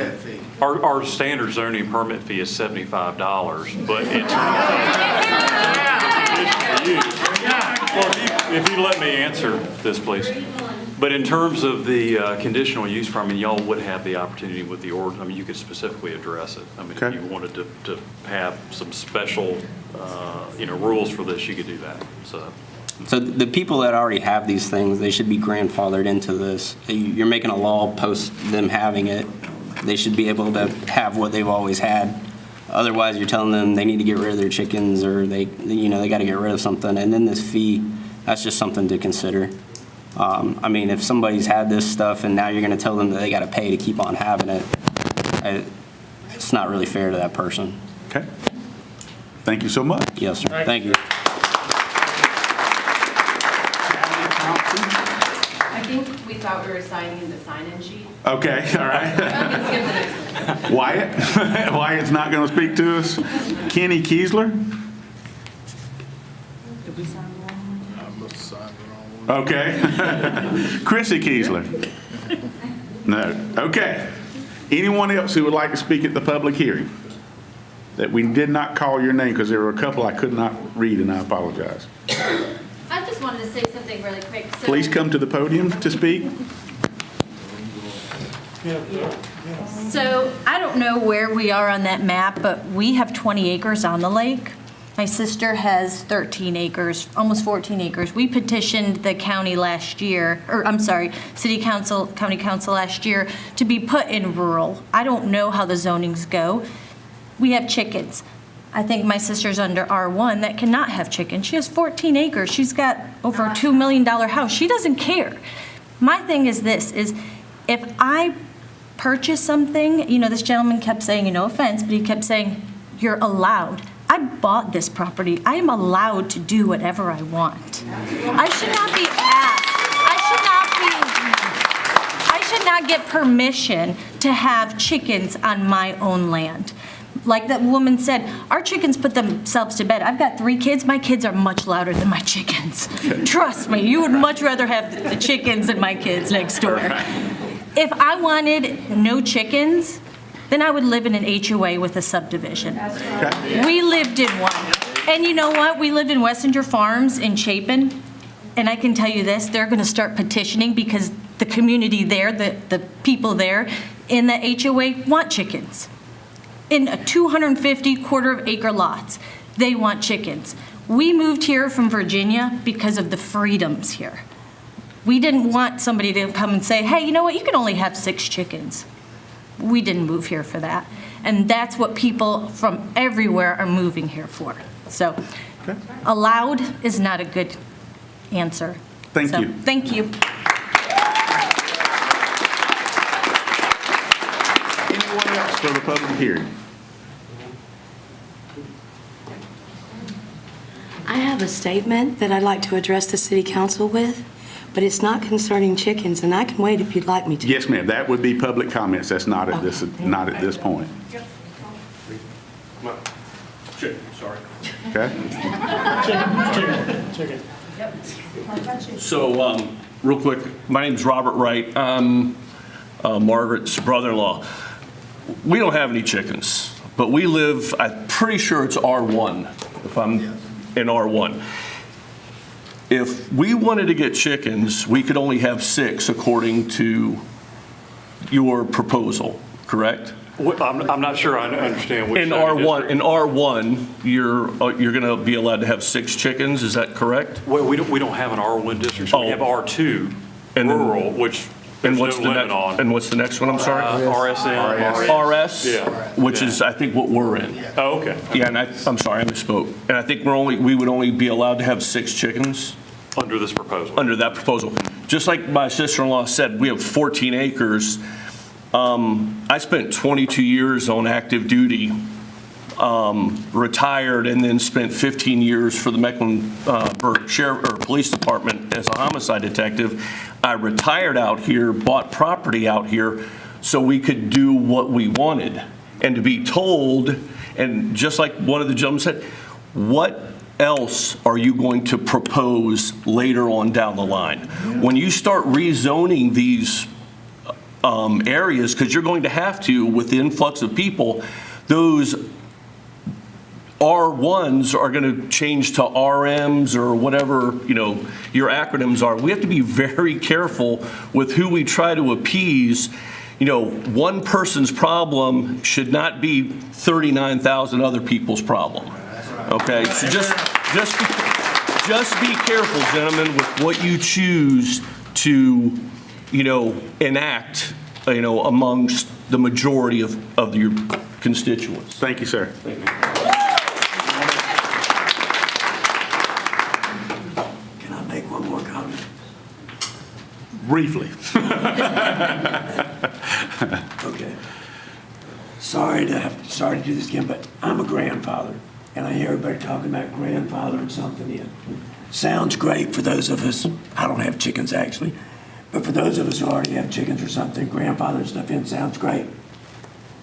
What about my kids? What about my grandkids? When they get old enough to want something, what about the next people who aren't quite as far along in life? So you sit there and say, oh, well, the people who are older can have this, or the people who've already bought their house that can have this, or the people who are already at this stage can have this because they had it before. But the rest of you, that's wrong.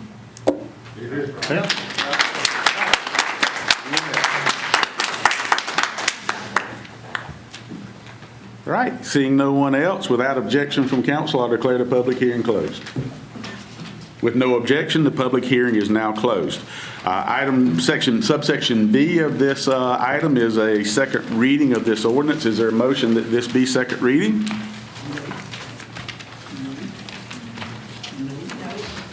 No. Seeing none? Is there any motion that this be second reading? Okay.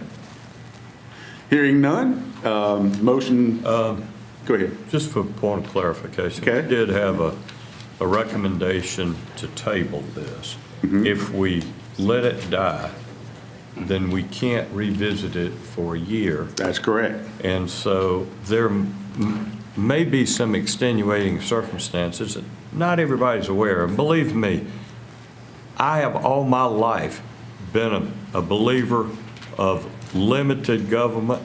And in fact, I had a motto that said, thank God I don't get all the government I pay for. And I don't want to give somebody all the government they pay for.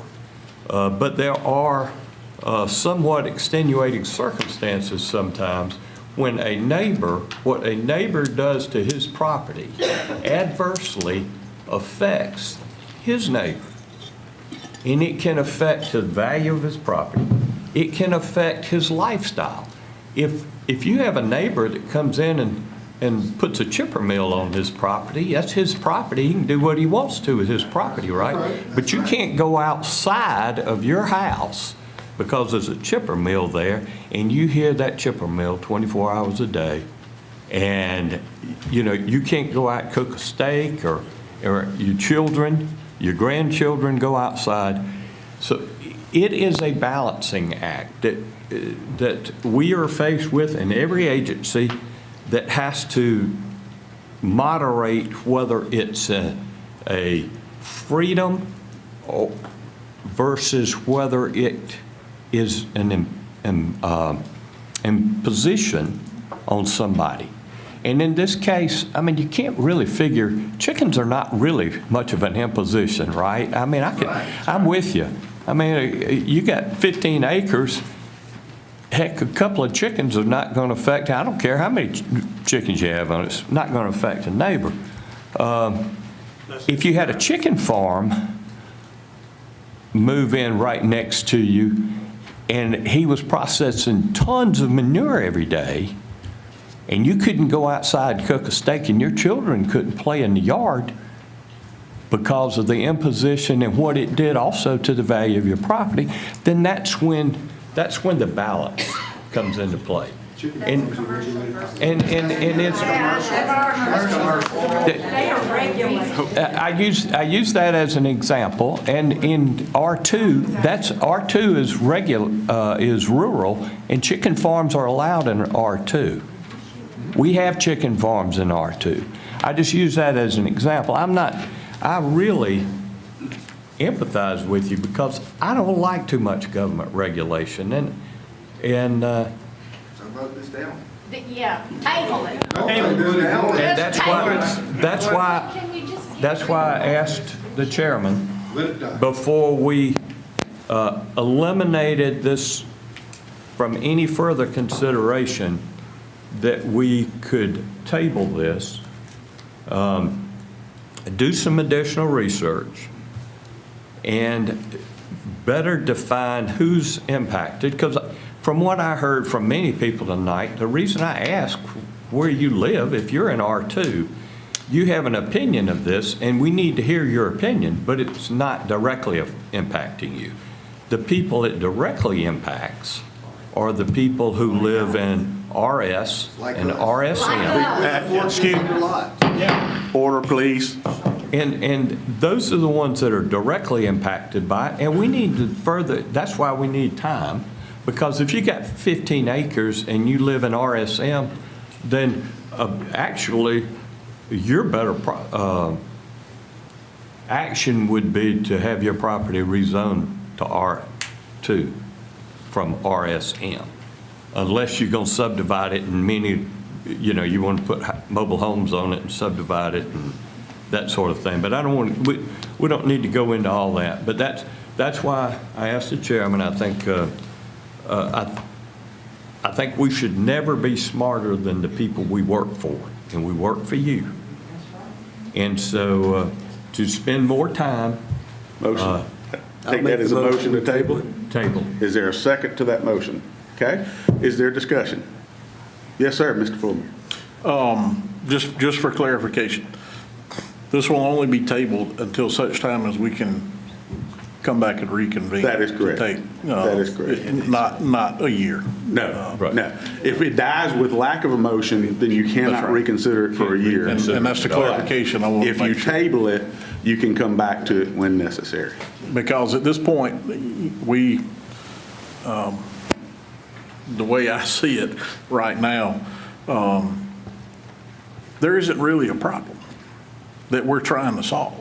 All right. I mean, you hear all these folks that are getting along just fine with their neighbors. A lot of them have chickens, and they're in they're in residential areas. So, I hear that. I mean, I know we have had an incident that brought this to our attention, but I have concerns that we're trying to solve a problem that may not exist, other than the fact that our ordinance needs to state that it's an acceptable use in these areas. I think that's what we're really trying to get at. We need to make it such that our ordinance states it and our staff are implementing it such that this is an acceptable use in this area.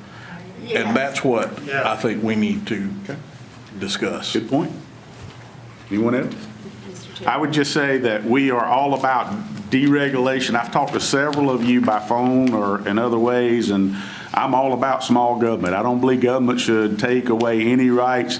This was at its heart, and I hope that you will see at its heart an attempt to let people who supposedly couldn't have chickens to have chickens. It was not an attempt to regulate or take away, but to help people. Having said that, I absolutely plan to vote to table this until we can look at some better ways to implement it. Mr. Chairman, if I make a clarification too. So the way the table motion works, it would come back to you at the next meeting, which would be July 16th. Okay. If y'all want it to come back if you think there's more time that will be necessary to do the research, the motion to postpone with the date specified could be an alternative motion. Okay. So I just wanted you to know that. All right. Yeah. Would you amend your motion to be a motion to postpone, Mr. Hill? As a motion to postpone until,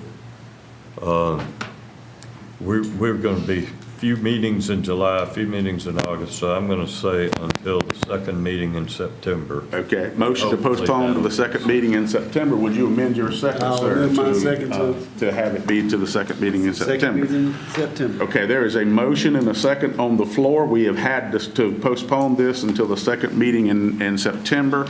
Is there any other discussion? Hearing none, all in favor by show of hands, and opposed likewise. Thank you so much. Ordinance, item number 5 on our agenda is ordinance number 06022024, which is an ordinance establishing a building, fire, and nuisance codes board of appeals for Newberry County, South Carolina. Mr. Shacker. Yes, sir. Well, in Newberry County, we have the International Building Code and Fire Code. Hold on just a minute. Hold on. A number of you may want to leave. We would beg you to stay. But if you want to leave, we'll stop business for just a minute and let you get out so that we can work uninterrupted. Thank you.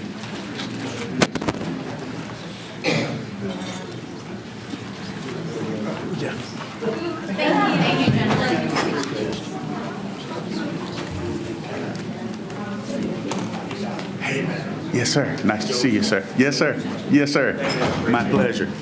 Yes, sir.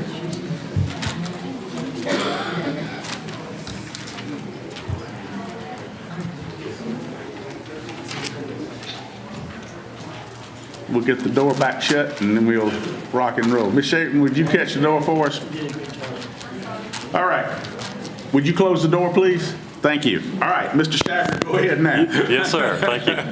Well, in Newberry County, like all cities and counties in the state that have building codes, we have the International Building Code here, the adopted state standard, and we also have fire codes in place. And so the ordinance that's in front of you right now would create a means for property owners, building owners that are subject to a decision of the building official or the fire inspector to appeal that. Right now, we don't have a local body that could be appealed to, and so what this ordinance would do is establish that board, and then once the board is established by ordinance, council would have the ability to appoint 7 individuals to that board to hear appeals. And what their role would be to evaluate, did the decision that the official make, did they interpret the code correctly or not? And they'd make that determination, and that determination would be binding. If I recall from our earlier conversation, there are some suggested qualifications for those people, but not mandated, so that they have some construction or type background. Yes, sir. Okay, all right. This is a item first reading. Is there a motion that this be first reading to establish this board? Mr. Hipp makes the motion. Mr. Reeder makes the second. Is there discussion?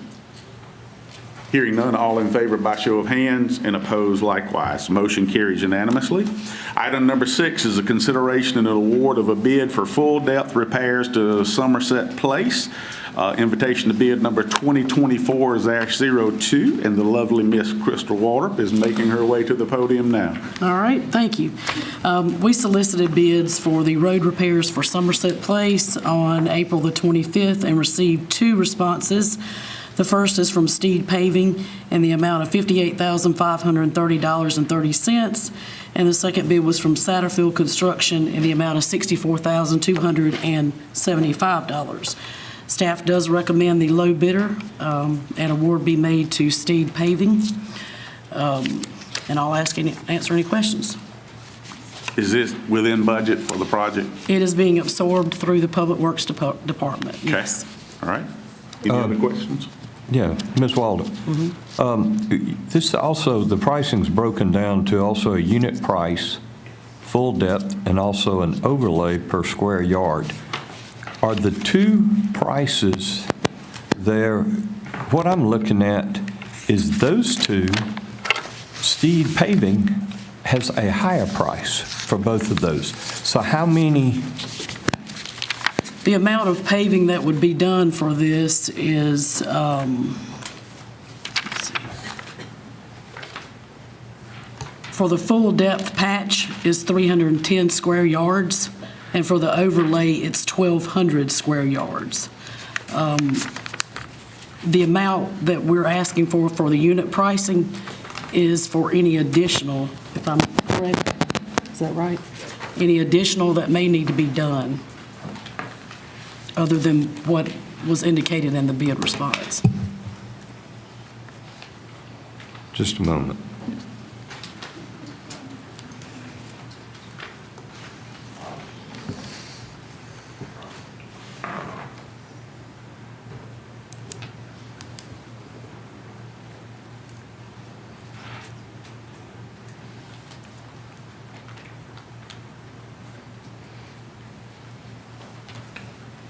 What was your square yards again for the Full depth? Full depth. 310.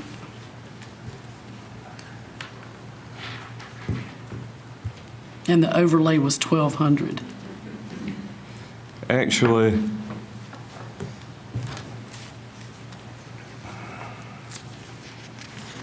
it looks to me like Satterfield's going to be a lower bid when you figure up the 310 of the full depth unit and the Their bid was based on the amount that we gave them in the solicitation.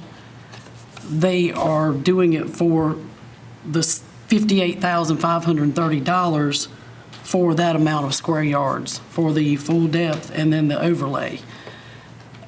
The square unit pricing would be for any additional. And I don't think that they are expecting any additional. We just asked for that. Okay, so because that's kind of the per unit full depth is if they have to do anything extra over what Correct. you have marked. That's right. Has the area's been marked that they're going to do? Have they? Josh been is marked? here. Josh, sorry. Yeah, everything is marked out, and we do not expect it to go over at all. So Everything should be. So the flat bid prices is what you're going with the lowest bid on. Correct. That's what they would be making The overage prices are what's award. The included award by would be foot. made to the $58,530. it just brought to a question in my mind. It's a great point. They're doing it for less, but yet if it runs over anything, they're doing it for more. That's right. So, anyway. Yes, sir. Any other questions of Ms. Walter? Is there a motion that we approve the award, so the bid? Motion by Mr. Reader, second by Mr. Fulmer. Discussion? Hearing none, all in favor by show of hands, and opposed likewise, carries unanimously. Item 7, any action following executive session, there are none. Item 8, appointments, Board of Zoning Appeals, District 6. Hospital Board. You got Hospital Board, okay, we also have that one. Hospital Board, Tanya Lyles Dean.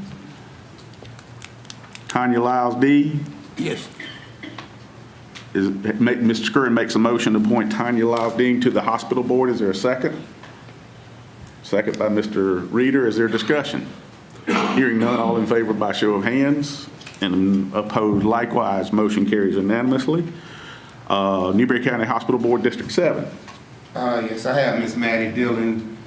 She's officially retiring from off the hospital board after 7 years. And I will be appointing Miss Denise Marshall to the hospital board. A motion to appoint Denise Marshall to the Hospital Board for District 7. Is there a second? I'll second that. Second by Mr. Cease. Is there discussion? Hearing none, all in favor by show of hands, and opposed likewise. Okay. Anything on the Board of Zoning yet, Reverend Scurry? Not today? Not tonight. All right. We'll move into public comments. Unlike our hearing, public comments, we do ask you to limit your remarks to 3 minutes. We're not going to throw a timer on you, but please do be respectful of others' time. So public comments, Michelle Sin. Good afternoon. Good afternoon. I believe this will be mainly for you, Mr. Reader. Ladies and gentlemen of the council, my name is Michelle Sin, and I have lived in the Helena community for the past 3.5 years. I am a participant in Newberry Maid and have received assistance from the O'Neill Methodist Church, where I also volunteered preparing meals in the kitchen and was introduced to Newberry, helping Newberry. I am homeless due to underemployment and escalating cost of housing. On June 14th, while my fiance was filling our water jugs at the Helena Community Center, 2 sheriff's deputies pulled up and forced him to stop, alleging that there had been complaints about us getting water from there. He questioned it being a community center and was then told he needed to leave. Not wanting to be disrupted, he then came back to camp and informed me of the incident. I being a bit bolder, took my wagon and water jugs to fill them, only to find that the turn knobs had been removed. It was with them having taken this action, I was beset with numerous questions. If it pleases the council, I would like to pose these questions to all of you whom I believe to be the governing body in charge of making any and all decisions concerning the Helena Community Center. My first question is, who in the immediate area has a right to make a complaint meriting the dispatch of 2 sheriff's deputies with the authority to dictate water usage? Number 2, who has the authority without the express consent of the council prior to a vote made by the council to alter water access? Number 3 is the water at the community center available for citizens of the community? 4, if denying an animal water and shelter cause for resulting in charges of being inhumane and cruel, then is it not also the opinion of this council considered inhumane and cruel to deny human beings of a basic need? As it is an imperative need affecting me and my fiance and 2 dogs, I would greatly appreciate any assistance you can give me concerning the Helena Community Outreach Ministry, water access and usage. Thank you for your time and consideration in this matter. Thank you so much, Ms. Sin. Dr. Harsha? I'm going to give my time to others first, please. Okay. Is that all right? Yep. My name is Alan Jenkins. I spoke at the last county council meeting about the change of the form of government. I just wanted to provide an update. I had, between the last meeting and this meeting, I had the opportunity to meet with Ms. Karen and Ms. Donna, and we agreed on some things that we all want what's best for Newberry County. And we also agreed that not just anybody can do their jobs. These ladies put in a lot of years of service into their jobs, and it's not just something that, as the current requirement, 18 years of age and registered to vote, could walk in there, I don't feel would be qualified. But we have agreed to suspend the petition for the change of form of government, but work together with our legislators on adding qualifications for auditors and treasurers. This would be impacting statewide. The legislation had already looked at adding qualifications for state treasurer. So this would be right in line with that. And I want to apologize to Ms. Karen and Ms. Donna if anything I said was in any way offensive to them, that they're not qualified. This is something that after I found that I said that's not good to have in the future, but they are by far the most qualified for the job within the county. I just wanted to reiterate that, and thank you both for your service, but that's all I had to have, or all I had to share with you. Thank you so much, Mr. Jenkins. Forrest Bird? I thought I was on the other list. Oh, okay. Michael Tum?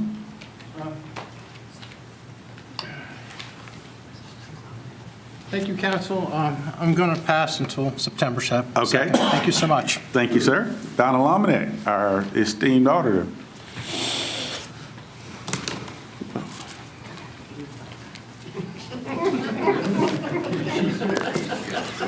I told Alan before I came up here, if I had the blue folder, it'd be good. If I had the green one, it wouldn't be. But I liked what he said. I want to thank y'all. I am Donna Womanek, your Newberry County Auditor. I want to thank you for allowing me to speak. Yes, I did agree to contact the South Carolina Auditors, Treasurers, and Tax Collectors, what we call SCAT Association, after meeting with Mr. Jenkins last Friday. I have reached out to a few key players in our association for their input on having qualifications for the auditors and treasurers. I realize that one delegation from Newberry County will get nowhere with this bill without the help of our association. We have 46 auditors and 46 treasurers in the state, and unless they are behind this, it will never pass. As I told Mr. Jenkins, there is no quick fix on this. It will take time and effort to pass any kind of qualifications. I will continue to work with Mr. Jenkins if the qualifications have experience listed and not just a degree. And thank you so much for allowing me to speak. Yes. And I have heard from one of my peers, he's a treasurer from another county, and he likes the idea, and he is our legislative liaison. So with his help, we might get something done, but it's not going to be a quick fix because you know how they work down in Columbia. Yes, ma'am. Thank you much. Yes, ma'am. I usually don't interact, but I know I've talked to a couple of members of council leading up to this, and I think we are blessed with both our treasurer and our auditor. But I do think that one day they won't be here anymore. And the qualification of somebody 18 and can vote to handle $80 million just really doesn't equate in my mind. And so I do think that putting some minimum qualifications, whether it be experience, degree, or some combination thereof, would be a good thing for all of us in the future. John Gresham.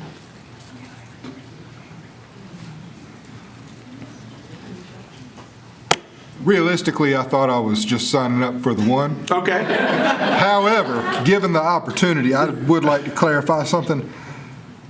If it's not expressly permitted, it is wrong. It is against regulation. Is that accurate? Yeah, and I tell you, I wanted to kind of interject too, but we had kind of a lengthy public hearing. So when I made that comment, that is directly and limited to the use table. Okay. So the way and I mean, this is standard. It's not a Newberry County thing. It's sort of a standard approach to zoning. You have these zoning districts, and within the district, you typically have different types of uses. And the first type that doesn't require a permit or anything is a permitted use. Mm-hmm. And you specifically list the things that are permitted. So like in R2, agricultural uses, including the keeping of chickens, is a permitted use. It's explicitly listed. Things that are not permitted are not listed. You list the kind of universe of things that are. And then you have conditional uses, which under this proposed ordinance, which has been postponed, that was making chickens a conditional use in certain zoning classifications. Understanding for the purpose of this comment, it's not about a chicken. It's about clarification on what I believe my neighbor here was.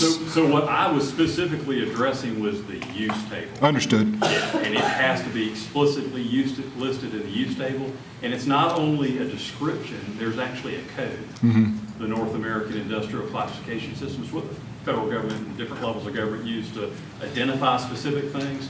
It's called NAICS. You have the NAICS codes for the things that are allowed. I'm on. Like a textbook. I mean, the chicken thing on its own is stupid, but this bore clarification, and I appreciate it. I'm going to dig into that a little more. Sure. Thank you. All right. Thank y'all.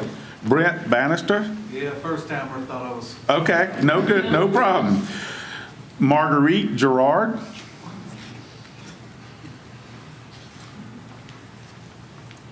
First of all, I'm going to put you in for a big raise for pronouncing my name right. Oh, all right. So for those of you who don't know me, and council, thank you for letting me speak. I'm the bike lady of Newberry. I live up Bush River Road, 7.5 miles from Kendall Road. As most of you know, there was a fatality last week, right there on Pope Street. I'm getting chills. I travel that road constantly, right in that area. I've even been rear-ended because I slowed down because there's so much foot traffic there.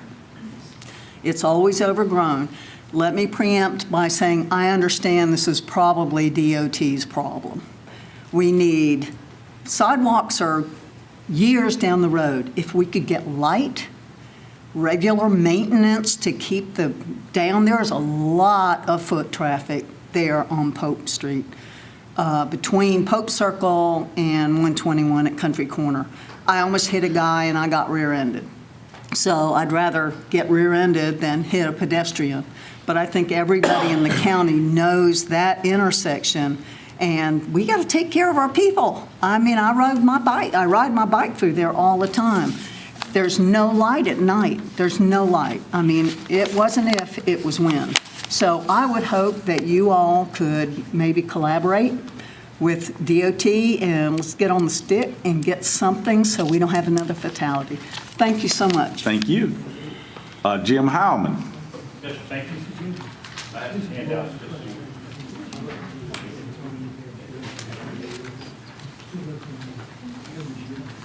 You covered some of my stuff I was going to talk about tonight in your comments a few minutes ago.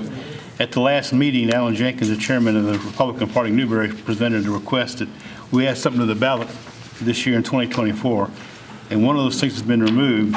The other one was that there are no education requirements for Newberry County Treasurer or Auditor. You've talked about that, but I want us to make sure that when we talk about education requirements, education is not what we're talking about specifically. We're talking about experience. They have to have experience. Education is part of that process, but it is not the only thing, okay? And I want to just say that there are many jobs today that have a degree requirement. I don't know why. In some cases they are. I think they're made up, but that's a different story. But in 2017, Harvard Business School had a paper called Dismissed by Degrees, how the degree inflation is undermining the United States competitiveness and hurting America's middle class. What it amounts to is that this notion of having a degree is sort of hurting how we get our jobs and the experience you have to have. If you go out and look at colleges, what you'll find is the colleges say that one thing you must do while you're in college is get a work experience with an internship. What is that? On-the-job training. It's not college. So when you guys consider what you're going to do for the requirements, and that was to put on the ballot, by the way, I'm not sure if it's going to be in the ballot or not. When you talk about the job requirements for treasurer and the county auditor, you have to make sure that they aren't just a degree. Experience is first, degree is second, in my opinion. Thank you so much, sir. David Thompson. I also, first time, so I just signed up on both lists. Okay. I appreciate you clarifying that to better understand. I appreciate the intent behind the ordinance. I get what you guys are trying to do. I think that limiting something, though, is better suited for municipalities and HOAs and that kind of thing. I think that's not really the county. The county shouldn't limit. I think that's better suited for like the cities and municipalities and HOAs for them to limit. But thank you. Okay. Our Honorable Treasurer, Karen Linder Smith. I'll be brief. Okay. I wanted to thank y'all and let y'all know we did meet with Mr. Jenkins, and I do agree that we need to look at this further. But a degree may be wonderful, but I am for it if the experience has got to be there too. Amen. Because there's no way nobody can walk off the street and do my job. No doubt. So no doubt. We're blessed to have I appreciate y'all, you both. and we're going to work with him and see what we can get done, but I appreciate it. Yes, ma'am. Thank you. Thank you for coming. Rob and Margaret Harper. They left. Left. Robert and Elizabeth Wright. They were here for the chicken issues. Chickens, all right. I think this is the name from before, something Wyatt, and I can't read the first name. Jane. Okay. Yeah, I'm fine, thank you. Okay, yes, ma'am. Bobby Bannister. Okay. First time, right? Okay. The Honorable, my dear friend and a treasure to Newberry County and a guy I love with all my heart and soul, Mr. Representative Walt McLeod.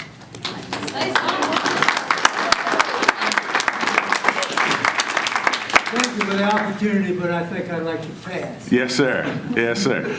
Let me tell you, if you've got a little book that you write down precious moments in, you better write that one down right there. Walt was on time and passed on speaking. That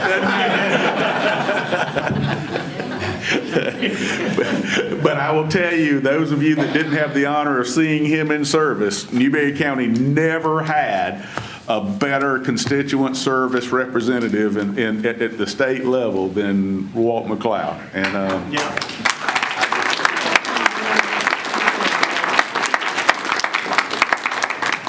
all right, comments from the county administrator. No, sir. Okay. I didn't sign up. Can I speak? For you, yes. It's not good. I'm sorry. Somebody, while you're coming, somebody called me today to tell me something bad, and they said, one day I'm going to call you and just say, everything's great, the bills are paid, we're fed, and I'm just enjoying life. So I'm waiting on that day that somebody calls me when nothing's wrong to call. No, I had no intentions to speak. Something was brought up tonight that just, it troubled me.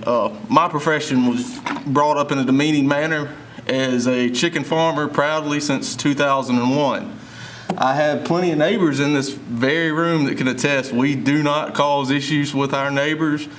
It may be minuscule, there may be some, but and in no way have we hurt property values, because some of our neighbors have sold properties and it would blow your mind to see what they got for them. And I know it was brought up as an example, but just with it being on the record tonight, I didn't feel comfortable letting it go without speaking out for all the other poultry farmers in this county, because we are a very strong agriculture community that has been brought up many times by this council, and I appreciate it. Yes, sir. We support our agriculture. That's our heart and soul of Newberry County, and so it's such a blessing. Comments from the council, Mr. Fulmer. I will be real brief. Thank y'all for coming, and that's about the best that I can say. Okay. We appreciate your comments. Mr. Hipp said it's a good day whenever we can listen to our constituents. Amen. And try to do what they're asking us to do, because we do work for you. That's right. So thank y'all for everything that you've done. And anyway, we will try. We'll try. Thank you. That's Mr. Hipp? Not to offend our poultry producers, maybe my example was an incorrect example, but we certainly do appreciate all agriculture in Newberry County. It's something we're known for. We're the egg and dairy county. That's right. Other than that, Walt put everything I had to say, and so I'm good. All right, Mr. Cease. I'd like to thank everybody for coming out, and also I'd like to give Josh a shout out back there. They had some road issues in my district, and he went out there and took care of them, and my constituent called me to thank us for doing that, and I wanted to let you know that they were happy with you taking care of that issue. I even got a good text message on that one. I said that. Mr. Reader. Yes, I appreciate everybody coming out tonight, because the only way that we know what's going on is to hear from y'all. So I wish this building would be this way every time we have a meeting. So I appreciate everybody coming out and everything that you've had to say, and that would take us back to the drawing board. Reverend Scurry. Thank you all. Thank all of you for coming. And keep in mind, your questions, our answers. Whatever in your mind, we want to hear. No questions, a dumb question. Bring it out, let us listen, and we want to answer it. God bless you. All right, just from the chair, I would echo, I wish it was this full every night. I hope it doesn't have to be contentious, but I wish people would come back and get involved, because we do work for you, and we want to hear your voice, and we want to hear what's going on. And I think we proved tonight we can do it in a way that we don't have to disrespect each other or be ugly to each other, and get the intended outcome when reasonable people sit down and talk through things. So I appreciate that so very much. The other thing that I would like to say is last week, SLED was assisting our sheriff's office up here, and one of the SLED canines gave his life in the line of duty, and saved a couple of police officers in doing so. And so the first thing I would say is we don't give our law enforcement and our public safety near enough credit for what they go through with somebody pointing a shotgun and shooting, and the dog jumping in the way to save people's lives. I don't think most of us can comprehend that.